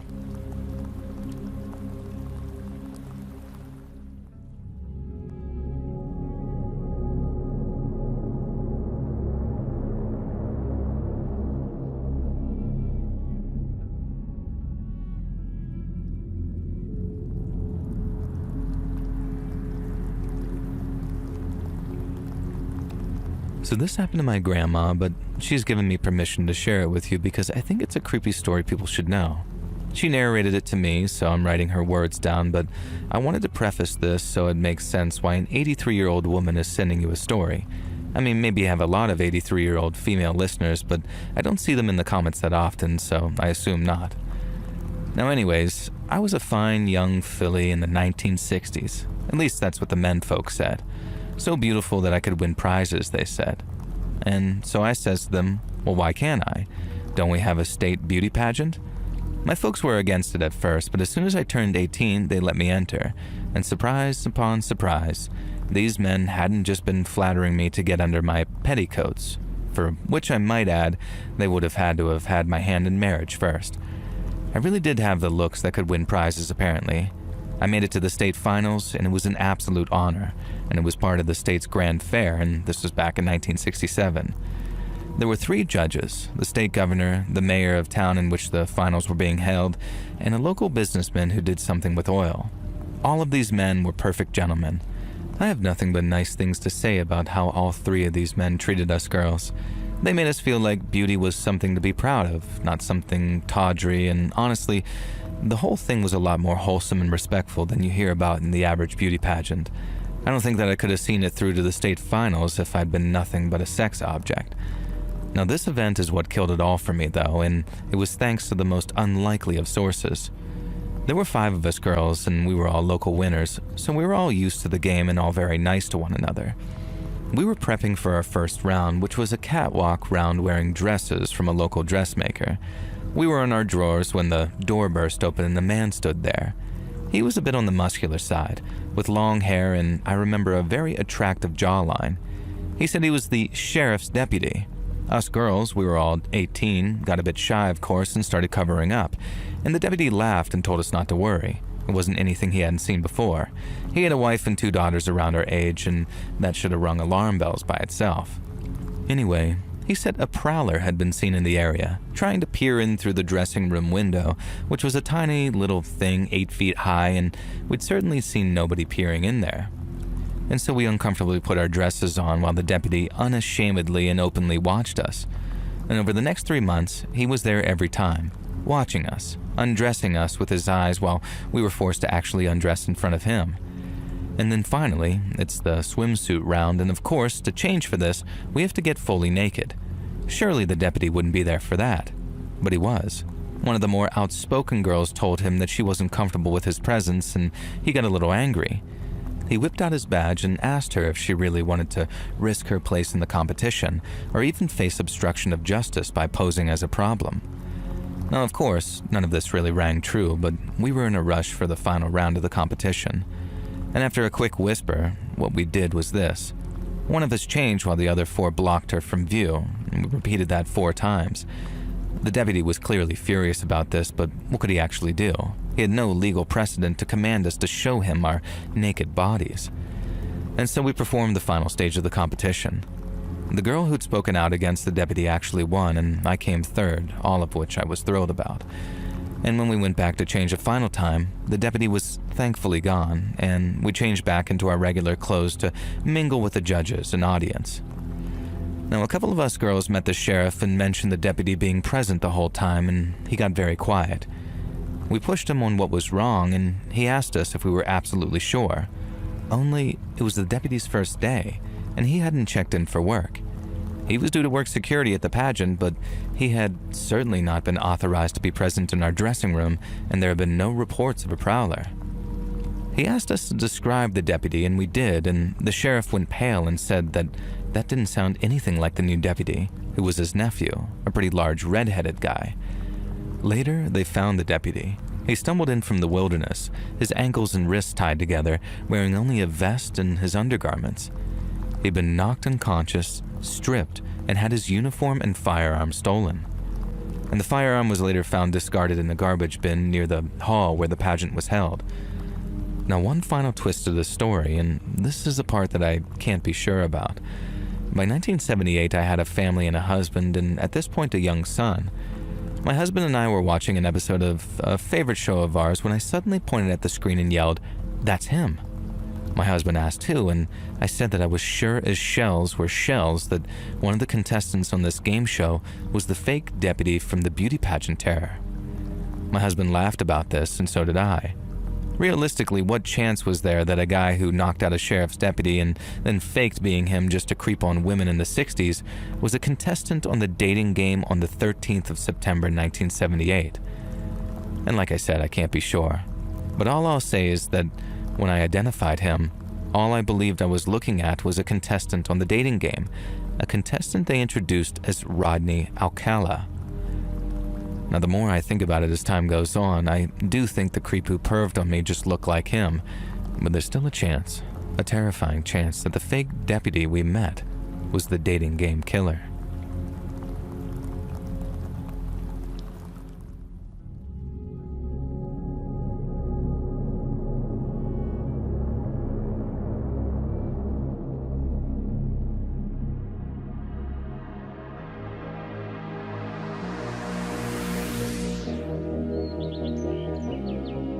Hey friends, thanks for listening. Don't forget to hit that follow button to be alerted of our weekly episodes every Tuesday at 1 p.m. EST. And if you haven't already, check out Let's Read on YouTube, where you can catch all my new video releases every Monday and Thursday at 9 p.m. EST. Thanks so much, friends, and I'll see you in the next episode.